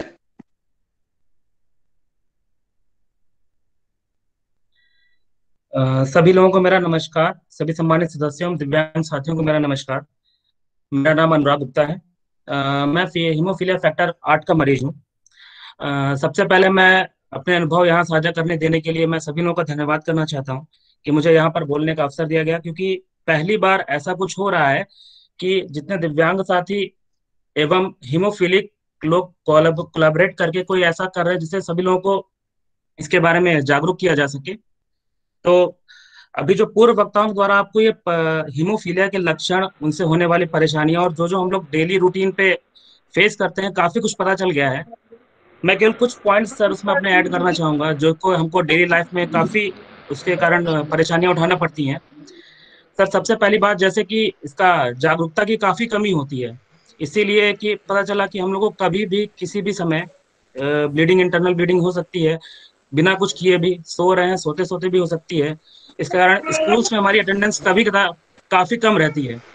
इसके कारण एग्जाम्स को देने के लिए या कभी कभार एग्जाम अटेंड करने के लिए हमको परमिशन नहीं मिल पाती है। तो क्योंकि अगर हमारे पास कुछ ऐसा नहीं होता है कि हम इस चीज को प्रूफ कर पाए कि हम डिफरेंटली एबल्ड पर्सन्स में आते हैं, दिव्यांग में आते हैं, जिसके कारण हमको कुछ रिबेट मिल पाए कि आपको अटेंडेंस में कुछ रिबेट दी जाती है कुछ, क्योंकि बहुत सारे लोग इस चीज के बारे में कुछ भी नहीं जानते हैं। दूसरी चीज, जैसे कि कभी हम लोग एग्जामिनेशन सेंटर्स पे जाते हैं, हमने कोई गवर्नमेंट एग्जाम का, सर मेरी आवाज आ रही है सबको? हाँ, थैंक यू। आ रही है। जी हाँ, आ रही है, आपकी आवाज आ रही है अनुराग जी, आपकी आवाज आ रही है। सर, मैं अपना कुछ पर्सनल एक्सपीरियंस, जैसे कि मैंने किसी गवर्नमेंट एग्जाम का फॉर्म भरा, ठीक है, जिस दिन तक मैंने एग्जाम भरा मेरे को कहीं भी किसी भी अंग में कोई भी ब्लीडिंग नहीं है, बट जिस दिन मेरा एग्जाम होने वाला था उस दिन मेरा नी ब्लीड कर गया और मेरे को चलने में बहुत दिक्कत होने लगी। मैं एग्जामिनेशन, तो हमारा जो एग्जामिनेशन सेंटर पड़ा था वो तो जनरल कैटेगरीज के साथ पड़ा था और हमारी जो मेरा जो सिटिंग अरेंजमेंट था वो 3rd फ्लोर पे था। बट उस समय मेरे घुटने में इतना ज्यादा पेन था कि मैं 3rd फ्लोर तक जाने में अनेबल था। और इस एज में कुछ भी अगर आप ज्यादा मूवमेंट नहीं करते तो आपका वेट भी इंक्रीज हो जाता है, काफी सारी परेशानियां हो जाती हैं, जिससे 3rd फ्लोर पे ले जाना बहुत पॉसिबल नहीं हो पाता है लोगों को उठा करके। तो अब मैं एग्जाम सेंटर पे देने गया, काफी रिक्वेस्ट करी, बट सेम डे पे हम कोई डॉक्टर का सर्टिफिकेट भी नहीं बनवा सकते हैं कि हमारे साथ ऐसा कुछ दिक्कत आया है, अभी मॉर्निंग में हमारे साथ इशू हो गया है। तो एग्जामिनेशन सेंटर्स पे हमको इस चीज की बहुत दिक्कतें होती हैं कि हम लोग नहीं जा पाते हैं, कई केसों में हम एग्जाम दे ही नहीं पाते हैं। दूसरा क्या है कि जैसे हम लोग सर रोड्स पे चल रहे हैं या कुछ भी कर रहे हैं, हल्की सी भी ठोकर लगी तो नॉर्मल पर्सन्स को तो नहीं होता, बट हमें काफी ज्यादा इश्यूज हो जाते हैं। मेरा सर कहने का मेन मोटिव यही है कि जो आप जब शरीर में दिक्कत आने के बाद जो इसको आप हैंडीकैप की कैटेगरी में शामिल कर रहे हैं, क्योंकि ये क्या है कि सबसे प्रोग्रेसिव डिसेबिलिटी है कि आप अगर आज आपके एक अंग में दिक्कत है, हो सकता है 2 साल बाद आपके चारों ज्वाइंट्स या चारों अंगों में दिक्कत हो जाए और आप उठने की स्थिति में भी ना रहें। तो ऐसा वेट करने के बजाय अगर हम इसको हीमोफीलिया को बाय बर्थ ही अगर इसको डिसेबिलिटी की कैटेगरी में डाल के सर्टिफिकेट या कुछ जो हीमोफीलिया हैंडीकैप का सर्टिफिकेट इशू होता है वो अगर हम इशू कर दें, तो ये जो हमारे साथ दिक्कतें आती हैं स्कूल में, कॉलेजेस में या एग्जामिनेशन सेंटर्स में, स्क्राइब जैसे स्क्राइब की आपको सर्विस दी जाती है, अगर आपके हाथ में या कहीं इशू है तो आपको एग्जाम राइटिंग करने के लिए आपको स्क्राइब की सुविधा प्रोवाइड कराई जाती है। हमको ऐसी सुविधाएं नहीं मिलती जब तक कि आप पहले से आप इस चीज का इन्फॉर्म ना करें, और हमको नहीं पता होता है कि एग्जामिनेशन वाले दिन हमारा हाथ सही होगा कि नहीं होगा। क्योंकि हम पहले से हीमोफीलिया का फैक्टर 8 या कुछ भी इतना कॉस्टली मेडिसिन है कि हम नहीं ले सकते। अब तो खैर सारे सेंटर्स पे अवेलेबल भी नहीं है। तो अगर इसको हम शुरुआत से ही उसको हैंडीकैप की कैटेगरी में डाल के रखते हैं तो इस सब चीजों का हम लोग लाभ ले सकते हैं आगे चल के। अब ड्यूरिंग कोविड सर एक जैसे प्रॉब्लम आ रहा है, गवर्नमेंट ने एक गवर्नमेंट ने गाइडलाइन इशू करी कि जो पर्सन विद डिसेबिलिटी हैं आप उनको वर्क फ्रॉम होम के लिए आप अलाउ कर सकते हैं। बट सेम चीजें हमारे ऊपर लागू नहीं हो पा रही हैं। हीमोफिलिक पेशेंट होने के नाते हमारी इम्यूनिटी नॉर्मल पर्सन से बहुत ज्यादा वीक है, हमको कोविड होने के चांसेस बहुत ज्यादा हैं। बट चूंकि हमारे पास अभी, अगर आपका शरीर उस तरीके से अभी तक नहीं खराब हुआ है, आपको सर्टिफिकेट नहीं मिला है, तो आपको उस चीज का प्रॉफिट नहीं मिल सकता है। तो ये सारी परेशानियां सर, इसलिए मैं आप लोगों के सामने कर रहा हूँ कि इस चीज पे भी अगर काम किया जाए तो आगे चल के हम लोग का जो लाइफ स्टाइल है या लाइफ का जो स्तर है वो काफी कुछ सुधर सकता है और काफी सारी हम लोग को आसानियां हो सकती हैं जिंदगी जीने के लिए। बस सर मैं यहाँ पे अपनी बात समाप्त करना चाहूंगा। थैंक यू ऑल टू मुझे यहाँ पे बुलाने के लिए, अपनी बात रखने देने के लिए। Thank you sir. बहुत बहुत धन्यवाद अनुराग जी, आपने अपने मनोभाव और अपने विचार हमारे। Thank you sir. जी को आमंत्रित करता हूं कि आप आए और आज हमारे सभी श्रोतागण, सभी विशिष्ट जनों के समक्ष अपने भाव हीमोफीलिया के संदर्भ में रखें। अंशुमान वाजपेयी जी।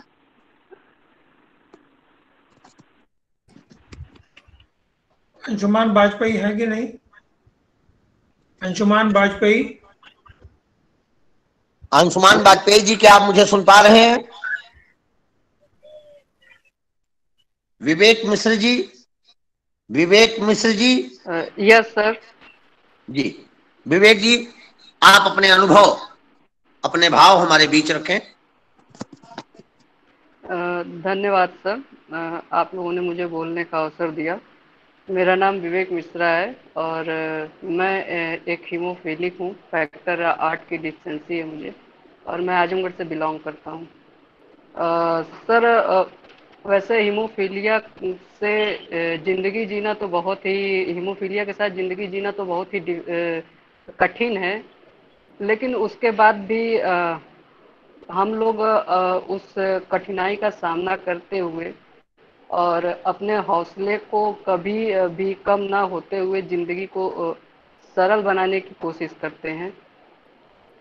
और हमारे साथ जो हमारे माता पिता हैं, उन लोगों को निराश ना देखने के वजह से अपने आप को बहुत ज़्यादा स्ट्रांग दिखाते हैं कि हाँ हम बहुत ही स्ट्रांग हैं। लेकिन तो सर जो हीमोफीलिया के साथ जीते हैं उन्हें पता होता है कि हाँ कैसी ज़िंदगी हम जीते हैं। हम लोग अंदर से बहुत ही भरे हुए होते हैं जिसको बता पाना बहुत ही कठिन है।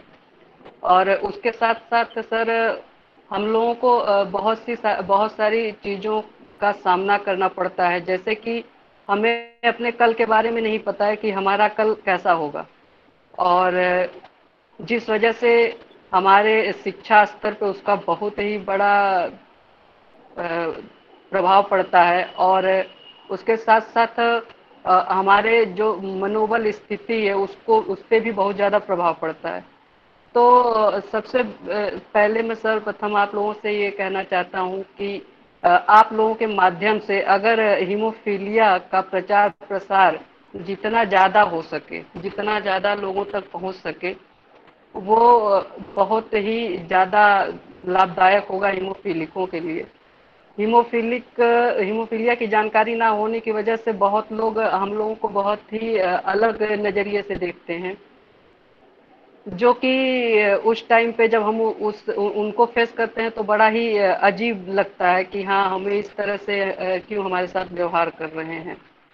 और सर हमारे उत्तर प्रदेश में फैक्टर बहुत पहले फ्री हो चुका है लखनऊ हीमोफीलिया सोसाइटी के अथक प्रयासों से, लेकिन उसके बाद भी सर बहुत से हॉस्पिटल्स में प्रॉब्लम होती है फैक्टर इन्फ्यूज़न के टाइम पे। और सबसे ज़्यादा प्रॉब्लम सर, मैं आजमगढ़ से बिलोंग करता हूँ, यहाँ राजकीय मेडिकल कॉलेज है, वहाँ पे फैक्टर फ्री है, उसके बाद भी सर हमारे यहाँ से इतना ज्यादा वो दूर पड़ता है, मीन्स कि मतलब कि आजमगढ़ शहर से भी कम से कम 30 किलोमीटर दूर है। और उधर जो है किसी भी ट्रांसपोर्ट की सुविधा बहुत ही कम है, जिसकी वजह से अगर वहाँ पे हम जाना चाहें तो हमारा एक दिन चला जाता है। और उसकी वजह से हमें बहुत सारी समस्याओं का सामना करना पड़ता है। और सर मैं ये चाहता हूँ कि जो चिकित्सा व्यवस्था है वो भी थोड़ा सा मतलब एक जिले का जो अस्पताल होता है वहाँ पे भी किया जाए, और जो राजकीय अस्पताल है वहाँ पे भी किया जाए।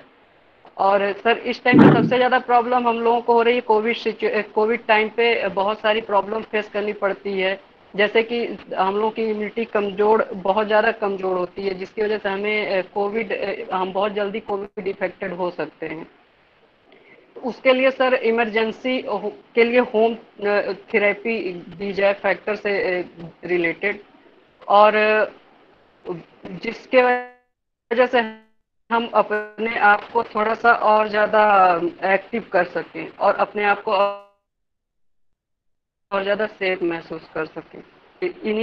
इसी बातों के साथ आज 17 अप्रैल विश्व हीमोफीलिया दिवस के अवसर पर आप सभी का मैं हृदय से धन्यवाद देता हूं और अपनी बात यहीं पे समाप्त करता हूं। बहुत बहुत धन्यवाद विवेक मिश्र जी।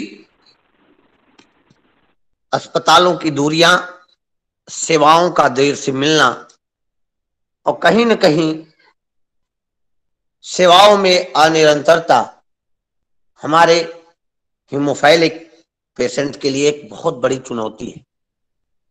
निश्चित ही हमें समाज में जन जागरूकता के माध्यम से तथा साथ ही साथ सुविधाओं के उपलब्धिकरण के द्वारा ऐसे सुंदर अवसरों की, ऐसे सुंदर व्यवस्थाओं की स्थापना करने हेतु योजन करना होगा, जिससे हमारे हीमोफाइलिक जो पेशेंट हैं, जो हमारे बहन भाई हैं, जो इससे पीड़ित हैं, उन्हें जितनी तीव्रता से हो सके उतनी तीव्रता से इस रोग जनित विधि से निदान प्राप्त कराने हेतु प्राथमिक उपचार उपलब्ध कराया जा सके। अगली कड़ी में मैं श्री प्रफुल्ल द्विवेदी जी को आमंत्रित करता हूं कि आप आए और आज के इस कार्यक्रम में अपने मनोभाव हमारे बीच रखें। श्री प्रफुल्ल द्विवेदी।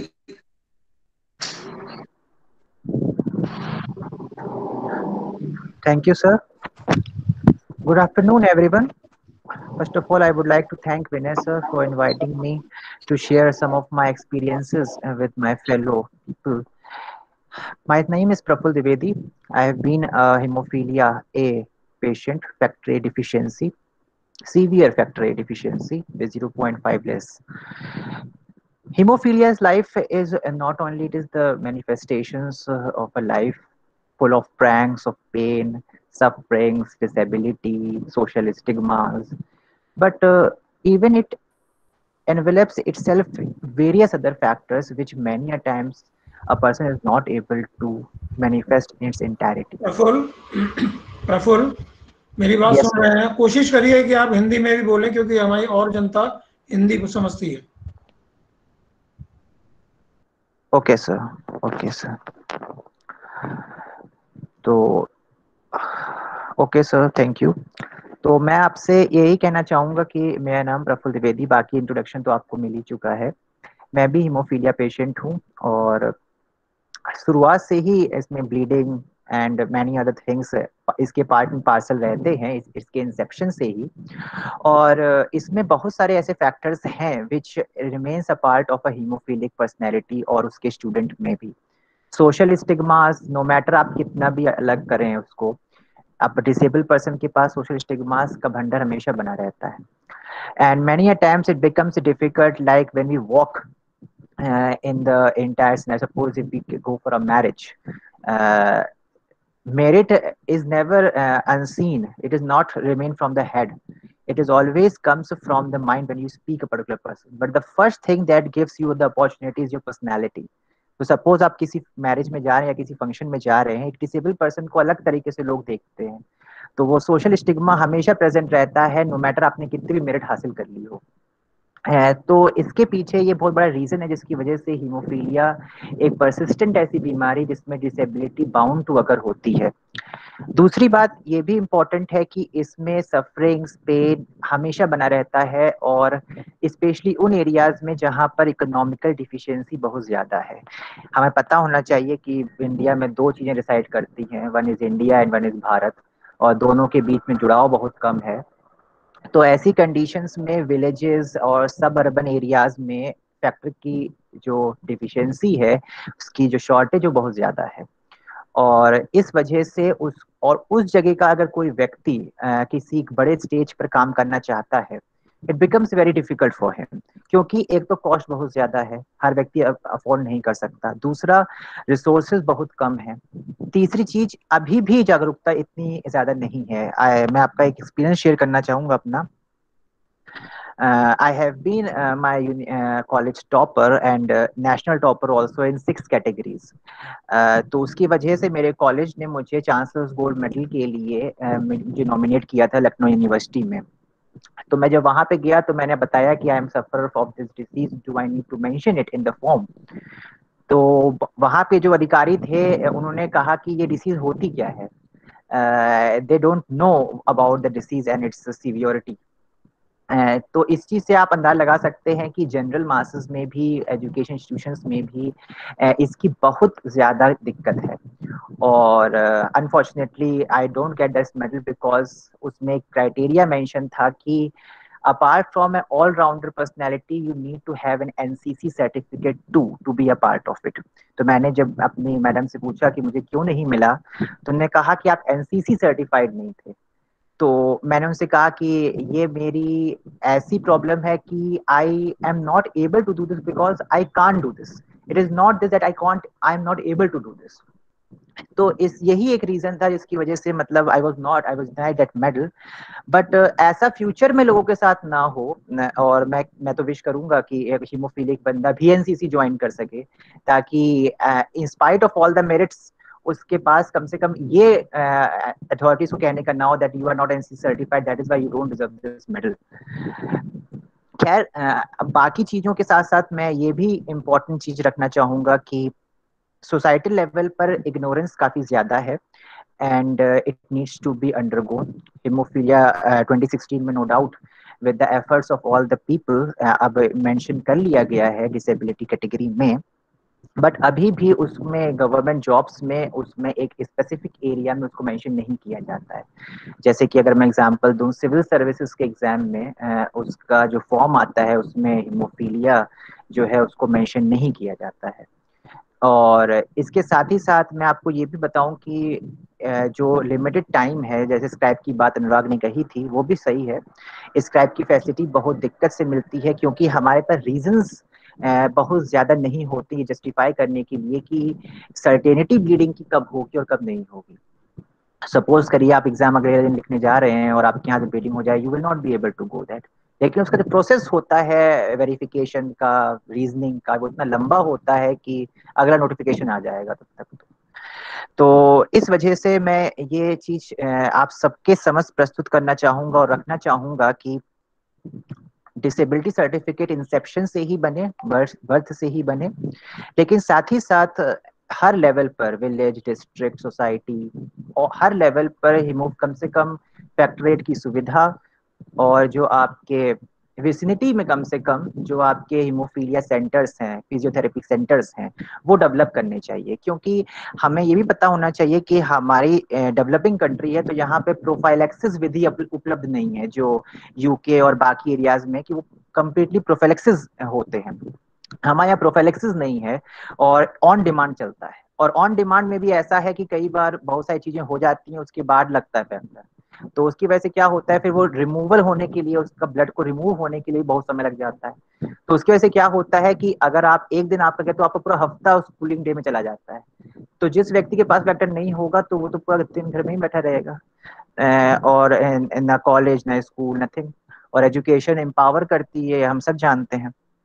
तो तो इसलिए मेरी ये दरख्वास्त रहेगी not only with the state government but even the central government की एटलीस्ट अगर आप प्रोफाइलैक्सिस प्रोवाइड नहीं कर सकते हैं, ऑन डिमांड भी इतना जरूर प्रोवाइड करिए that every patient will be able to undergo this treatment at least 2 times in a week, ताकि उसका जो आगे का प्रोत्साहन है वो ना छूटे। और नॉट टू मेंशन आर्टिकल 14 भी हमारा रीजनेबल क्लासिफिकेशन की तरफ ध्यान देता है, और आर्टिकल 38 में स्टेट की ये ड्यूटी है एक वेलफेयर स्टेट बनाने की कि उसके सिटीजन्स को इक्वल प्रोटेक्शन मिले, और हमारे यहाँ रीजनेबल क्लासिफिकेशन का प्रोविजन है। तो मेरे हिसाब से मैं ये सब बातें मैं समाप्त करना चाहूंगा। Just want to thanks Vinay sir for providing this opportunity, and I would just like to say that 2 cents I want to put forward, that have faith in God and all the patients should have faith on themselves that they can win any battle. So best of luck, thank you. मैं प्रफुल्ल जी के बारे में सबको एक चीज बताना चाहता हूं कि प्रफुल्ल, इनका छोटा भाई, ये दोनों सीवियर हीमोफिलिक हैं और लखनऊ के बहुत ही रेप्यूटेड कॉलेज में ये पढ़े हैं, और इन्होंने आईआईटी बॉम्बे, दोनों भाइयों ने बीट किया। आप खुद समझ सकते हैं कि आईआईटी बॉम्बे को बीट करना कितना आसान या कितना मुश्किल है। उसके बावजूद दोनों भाइयों ने उसे रिफ्यूज किया। इतने कॉम्पिटिटिव, इतने लायक लड़के हैं ये, और मतलब मुझे तो गौरव होता है कि ऐसे लोग हमारे साथ जुड़े हुए हैं। मैं तहे दिल से इनका स्वागत करता हूं, और मैं रमेश पांडे जी से और त्रिपाठी जी से ये रिक्वेस्ट करूंगा कि इनका कहना कि हमारे जो समाज में जागरूकता कम है, इस पर हमारे हाथ मजबूत करें। डॉक्टर एसपी वर्मा जी भी और भी सब लोग, हम वादा करते हैं कि निरंतर हम इस काम में लगे रहेंगे और जो हमसे हो सकता है हम करेंगे। साथ ही हीमोफिलिक पेशेंट्स के भी साथ देना मांगना चाहते हैं। अनुराग गुप्ता के बारे में बता दें कि बहुत ही गरीब का, मैं पूरे डिटेल वो नहीं पसंद करूंगा क्योंकि उस लड़के को पसंद नहीं है, बहुत ही गरीब घर का है, लेकिन उसने पूरा घर का हालात पढ़ पढ़ के ठीक कर दिया। तो हर हीमोफिलिक को मैं कहना चाहूंगा कि पढ़ना ही उनकी शक्ति है, उनको एम्पावरमेंट करना है। सब लोग खूब पढ़ें, खूब अच्छा करें। हाँ, उनके लिए जो समय से घर पर होम थेरेपी होनी चाहिए, ये मैं इसको रिकमेंड करता हूँ। मुझे doctor SP Verma, doctor Tripathi ji और श्री रमेश पांडे जी और सभी समाज के गणमान्य व्यक्तियों, शासन से मुझे सहयोग की अपेक्षा है। और इस पक्ष में मैं खाली इतना कहना चाहता हूँ कि इन बच्चों के लिए मेरे हेल्प करें। मैं बहुत धन्यवाद देता हूँ आपको। धन्यवाद। धन्यवाद सर। अगर हमारे किसी श्रोता का आज के विषय बिंदु पर या आज के इस आयोजन से संबंधित विषय पर कोई प्रश्न है तो उनके प्रश्न का स्वागत है।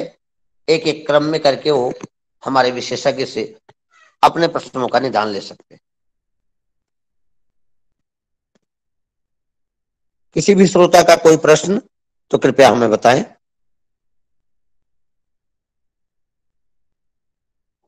सर, हमारा कोविड से संबंधित प्रश्न है। आवाज कम आ रही है, जोर से बोलिएगा। हेलो। आज के इस विषय पर, आज के इस आयोजन से संबंधित विषय पर अगर किसी श्रोता का कोई प्रश्न है या कोई ऐसा भाव है जिसे वो क्लियर करना चाहते हैं तो उनका स्वागत है। हेलो। हाँ बताएं, नितेश जी बताएं। सर, क्या हीमोफिलिक पेशेंट कोविड का वैक्सीन ले सकता है? नितेश जी बोलिए। हाँ सर, क्या हीमोफिलिक पेशेंट कोविड का वैक्सीन ले सकता है? क्या आपने क्या सवाल किया? आवाज सुनाई नहीं पड़ा। क्या प्रश्न आपका है? पूछ रहे हैं कि क्या हीमोफिलिक पेशेंट कोविड की वैक्सीन ले सकता है?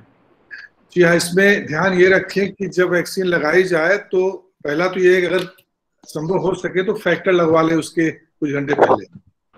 फैक्टर लगाने से क्या होगा कि इंट्रामस्कुलर इंजेक्शन से ब्लीडिंग की संभावना कम रहेगी। वैसे भी चाहे फैक्टर लगा भी हो तब भी आप इंजेक्शन के साइड को 3, 4 या 5 मिनट तक दबा के रखें जिससे उस स्थान पर ब्लीडिंग ना हो। लेकिन लेना आपको चाहिए क्योंकि सबके लिए सुरक्षा जरूरी है।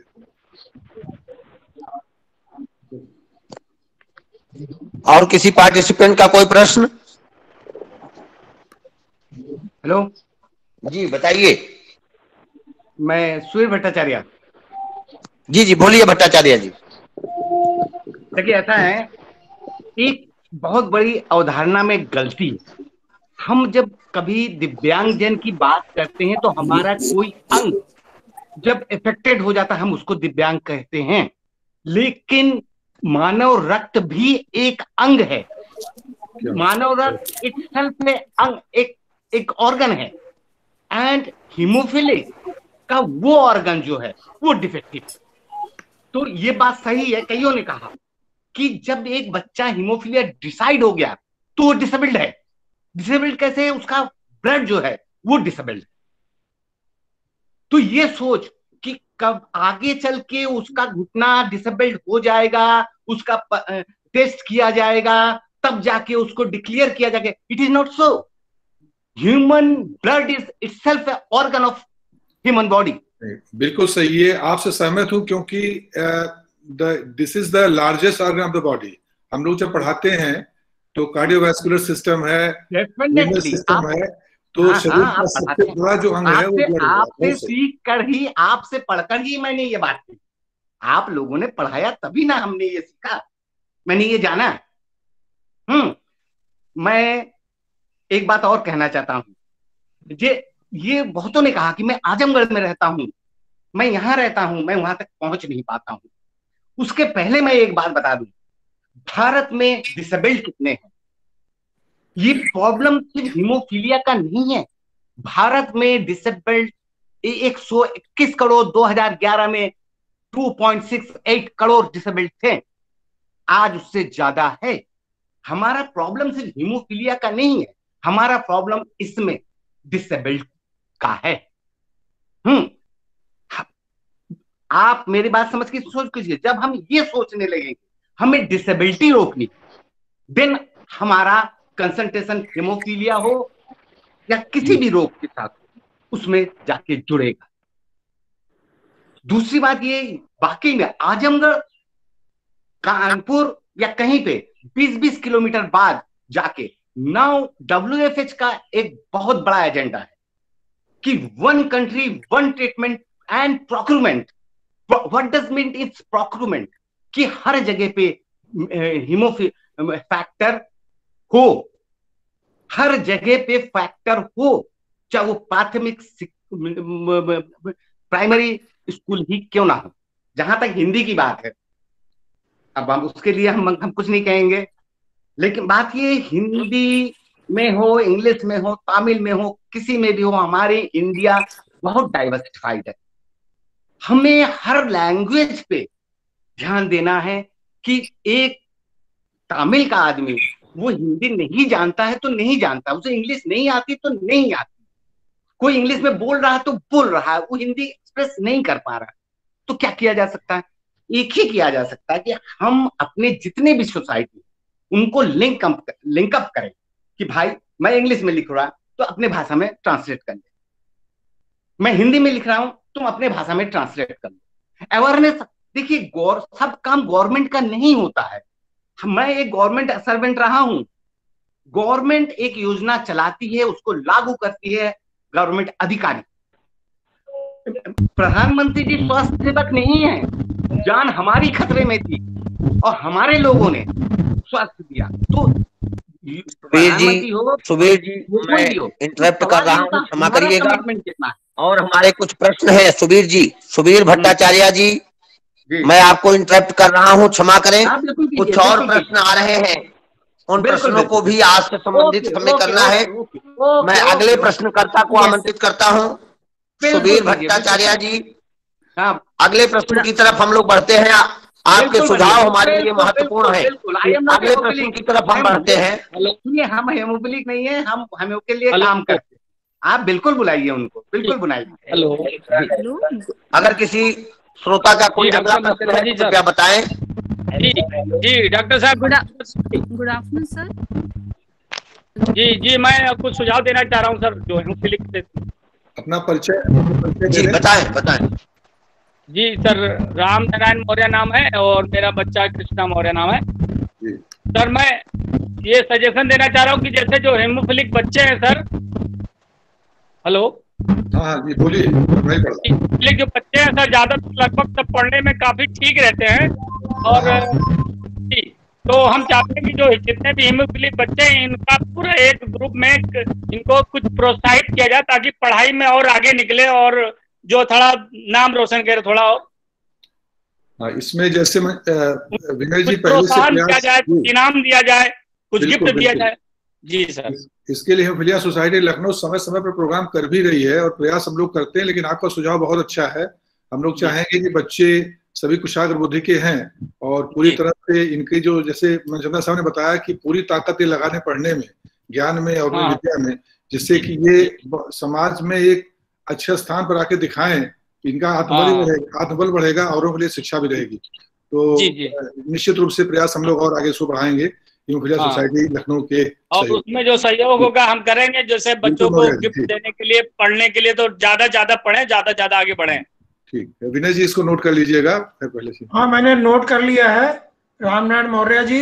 ये मैं पहले भी हमारी सोसाइटी करती रही है, बहुत सारे लोगों को पढ़ने के लिए फीस देते रहे, आज भी दे रहे हैं। ये कोरोना काल में 1-1.5 साल से डिस्टर्ब हो गया, लेकिन पता नहीं आपको पता है कि नहीं पता, हम पहले से ही जो पढ़ने वाले लड़के हैं, अगर उनको पैसे की वजह से पढ़ाई में दिक्कत आ रही है, हम आपका सहयोग तो हर तरीके से आई है, आगे भी देंगे, ये मेरा वादा है और मैं इसे नोट कर लिया है। ठीक है। अब इतना बड़ा सहयोग आप वैसे कर रहे हैं कि इतनी मीटिंग कर रहे हैं, सबके बस की बात नहीं है सब।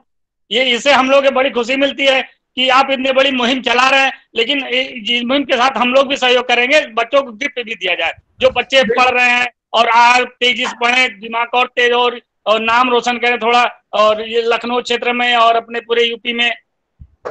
आपका सुझाव बहुत अच्छा है, मैंने इसे नोट कर लिया है। और सबको मैं बता दूं, अब तो मैं रिटायर्ड हूँ, 24 घंटे आपकी सेवा में हूँ और बिल्कुल करूंगा। जो कमी है बताते रहिए बस। ये रिटायर्ड लगता नहीं मनचंदा साहब, शक्ल से रिटायर्ड नहीं लगते, लगता है कभी नौकरी ज्वाइन करने वाले हैं। नहीं, रिटायर नहीं है वो होल लाइफ उनकी वर्क सेवा है। होल लाइफ 10-12 दिन बाद मैं 65 में पहुंच रहा हूँ, 64 पूरा कर रहा हूँ 12 दिन बाद। हाँ, सबकी बस की बात नहीं है। ये केवल आप सेवा भाव करें, इसलिए आपको ऐसा पता लग रहा है कि हाँ हम जो है, अब आप हमेशा ऐसे रहेंगे, कोई दिक्कत नहीं है। हम लोग का आशीर्वाद है सबका। रामनारायण जी, आपका सुझाव बहुत उत्तम है और हमारे लिए प्रेरणा स्रोत। जी सर, जी ठीक सर, धन्यवाद।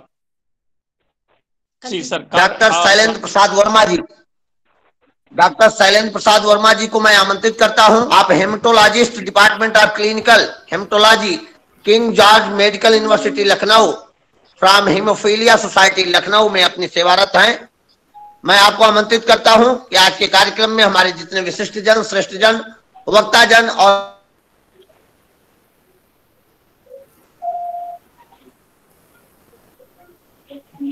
आप उनके समक्ष प्रस्तुत करें। ये 1 सेकंड में डिस्टर्ब करूंगा, सॉरी। चैट बॉक्स में भी एक आध सवाल आया है, पांडे जी उसको भी पूछ लीजिए। पिया वर्मा जी ने पूछा है कि अगर किसी हीमोफिलिक पेशेंट को डेंगू हो डॉक्टर साहब, तो उसे कैसे केयर प्रोवाइड करेंगे? इसमें डेंगू में क्या होता है, कभी कभी प्लेटलेट्स की संख्या में कमी होती है और प्लेटलेट्स की संख्या में कमी होने से उन मरीजों में जिनमें पहले से ही ब्लीडिंग प्रॉब्लम है, क्लॉटिंग प्रॉब्लम है, ये समस्या बढ़ सकती है। तो आमतौर पर अगर हीमोफीलिया रोग नहीं है और डेंगू में अगर प्लेटलेट्स कम भी हो जाता है, 20,000 30,000, कोई खास ब्लीडिंग नहीं है तो कुछ नहीं करते, क्योंकि प्लेटलेट्स अपने आप ठीक हो जाता है। लेकिन हीमोफीलिया मरीज में अगर प्लेटलेट्स कम है तो निश्चित रूप से उसे डॉक्टर को जल्दी दिखाना चाहिए।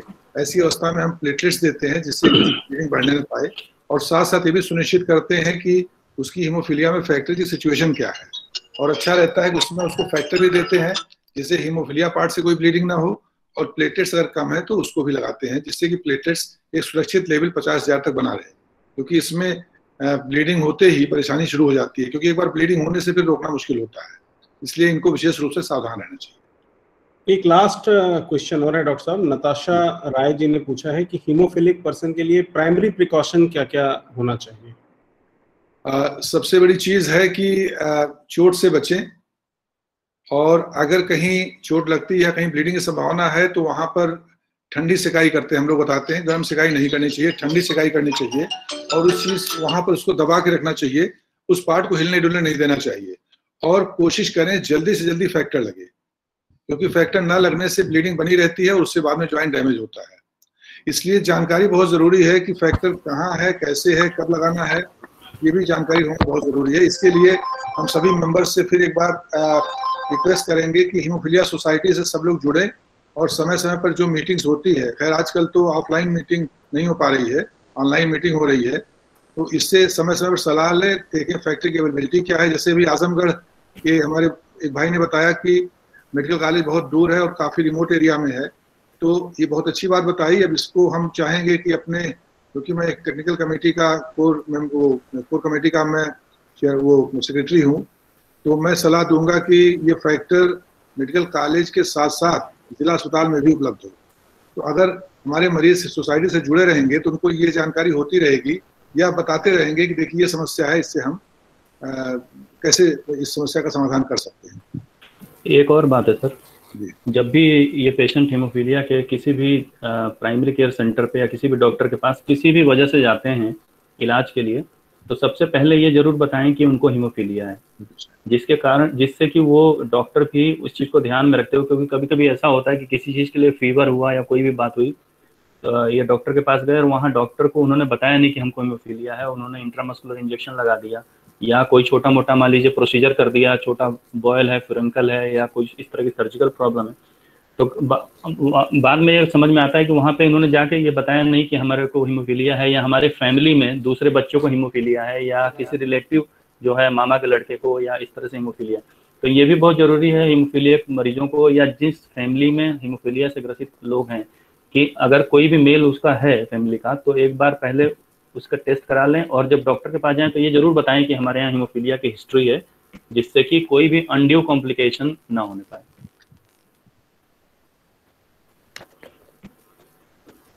तो अब हम लोग इस प्रोग्राम के अंत की तरफ बढ़ते हैं और जो सबसे जरूरी काम अब है सबको धन्यवाद देना। सबसे पहले मैं धन्यवाद देना चाहूँगा श्री रमेश पांडे सर को, जो कि डायरेक्टर सीआरसी लखनऊ हैं, जिन्होंने अपना बहुमूल्य समय इस प्रोग्राम को के संचालन के दौरान दिया और पूरे प्रोग्राम के दौरान वो इतना बने रहे इस प्रोग्राम में और इतना ध्यान से उन्होंने सारी बातों को सुना और हीमोफीलिया के मरीजों की सारी जो प्रॉब्लम्स हैं, उनके इमोशन, सेंटिमेंट्स और उनकी जो रियल प्रॉब्लम्स हैं, सब चीज़ को सुना और ध्यान दिया। तो मुझे लगता है कि इससे आगे चलकर हीमोफीलिया मरीजों को और हमारा जो एसोसिएशन जो अब सीआरसी से हो रहा है हीमोफीलिया सोसाइटी का, उससे बहुत फ़ायदा लोगों को मिलेगा। इसके बाद मैं धन्यवाद देना चाहूँगा मनचंदा जी को। जैसा कि डॉक्टर त्रिपाठी ने बताया कि ये बहुत ही एनर्जेटिक और जुझारू प्रवृत्ति के इंसान हैं और हमेशा लगे रहते हैं कि जो काम ठान लिया कि ये करना है तो करना ही है। साथ साथ जो यूट्यूब चैनल इनका चल रहा है, जिसमें हम लोगों ने भी काफ़ी सहयोग दिया है, बहुत सारे वीडियोज़ हिंदी में बना के हम लोगों ने किया। पिछले लॉकडाउन के दौरान मनचंदा जी आते थे और हम लोग ये वीडियोज़ बनाते थे। और जो वेबसाइट इन्होंने लॉन्च की है, तो ये दोनों चीज़ों से, यूट्यूब चैनल और वेबसाइट से, मुझे लगता है कि ज़रूर हीमोफीलिया सोसाइटी, हीमोफीलिया की जो कम्युनिटी है उसको बहुत ज़्यादा लाभ पहुंचेगा। इसके बाद मैं धन्यवाद देना चाहूँगा डॉक्टर ए के त्रिपाठी सर को, जिन्होंने अपना बहुमूल्य समय निकाला इसके लिए और ये हमारे हमेशा से एक प्रेरणा स्रोत रहे हैं। हमेशा किस तरीके से जो परेशानियाँ आ रही हैं उसको सुलझाया जाए, जिससे कि कोई दिक्कत ना रहे और सबको स्मूथली ट्रीटमेंट मिल सके, सबका इलाज हो सके। तो हमेशा सर प्रमोट करते रहते हैं हम लोगों को और बेटर से बेटर करने के लिए, और जो कि डेफिनेटली हमारे जो कॉम्प्रिहेंसिव हीमोफीलिया केयर सेंटर है उसमें वो दिखता भी है, उसका प्रतिबिंब दिखता है कि हाँ सुधार लगातार हो रहा है। इसके अलावा मैं धन्यवाद देना चाहूँगा विकास मिश्रा और नागेश पांडे जी को, जिन्होंने बहुत ही अच्छे तरीके से इस प्रोग्राम का संचालन किया। बिल्कुल स्मूथ संचालन हुआ है, कहीं से भी कोई प्रोग्राम के अंदर दिक्कत नहीं आई। तो और बहुत ही अच्छा संचालन किया, बहुत ही अच्छे शब्दों में और बहुत ही अच्छे लय में इस प्रोग्राम को आगे लेकर गए हैं और हम सभी लोगों ने इस चीज़ को एंजॉय किया। उसके साथ साथ मैं सारे जो हीमोफीलिया के मित्रगण हैं, जो हीमोफीलिया ग्रसित लोग हैं, जो फैमिली मेम्बर्स हैं, उनको बहुत बहुत धन्यवाद देना चाहूँगा, जिन्होंने अपनी सारी जो दिक्कतें हैं, जो कि कुछ दिक्कतें ऐसी होती हैं जो डॉक्टर अपने आप सामने नहीं समझ पाता, क्योंकि डॉक्टर के साथ जो मरीजों का जो टाइम है या जो एसोसिएशन है वो थोड़ी देर का होता है। पूरे दिन मरीज और तरह तरह की प्रॉब्लम्स को फेस करते हैं, जो उनके अंतर्मन में जो कुछ प्रॉब्लम होती हैं, कुछ इनके इमोशनल प्रॉब्लम है, साइकोसोशल बहुत सारे एस्पेक्ट्स जो क्रॉनिक इस तरह की प्रॉब्लम्स हैं उसके साथ डेफिनेटली आदमी की ज़िंदगी में आ जाते हैं। तो उस चीज़ को उन्होंने व्यक्त किया और उसमें जो पॉइंट्स हम लोगों ने नोट किए हैं, देखे हैं, डेफिनेटली जैसे कि डॉक्टर त्रिपाठी सर कह रहे हैं कि उस सारे बिंदुओं को अपनी जो सरकार के साथ जो मीटिंग्स है उसमें ज़रूर उठाया जाए और जिससे कि इन सारी चीज़ों को प्रतिबद्ध तरीके से हम धीरे धीरे करके एक एक करके उस चीज़ का जो है उन्मूलन कर सकें और अपने हीमोफीलिया से ग्रसित जो हमारे भाई बंधु हैं उनको अच्छे से अच्छा हम लोग इलाज दे सकें, अच्छे से अच्छा केयर कर सकें। इसके अलावा भी जितने भी लोगों ने इस मीटिंग को अटेंड किया है मैं उन सबका धन्यवाद देना चाहूँगा कि उन्होंने अपना बहुमूल्य समय निकाला और इस मीटिंग को अटेंड किया। जरूर ही इस मीटिंग से बहुत अच्छा सेंसिटाइजेशन सब लोगों का हुआ है, चाहे वो पेशेंट्स हों, चाहे वो फैमिली मेंबर्स हों या जो हमारे जो अतिथिगण हैं सब। तो मैं धन्यवाद देना चाहूँगा फाइनली मनचंदा जी को और रमेश पांडे जी को कि दोनों ने कोलैबोरेट करके इतना अच्छे प्रोग्राम का संचालन किया। धन्यवाद। धन्यवाद सर, धन्यवाद। डॉक्टर साहब सभी को बहुत बहुत धन्यवाद। जी बहुत बहुत धन्यवाद, बहुत अच्छा लगा आज आप सभी को।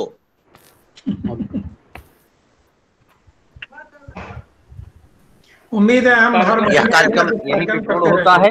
आप सभी श्रोतागण को, हमारी आईटी टीम को बहुत बहुत धन्यवाद। सभी लोग लेफ्ट कर जाए।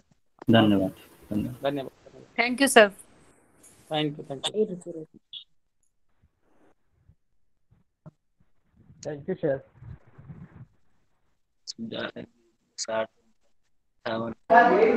सर। Thank you. इधर बोला 52 51 थैंक यू सर। बाहर आदमी बचे हैं। Thank you sir. आपका चेहरा दिख रहा है।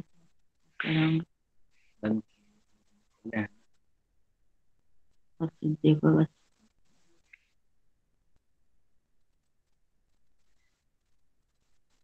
काटो रुके रहो भी।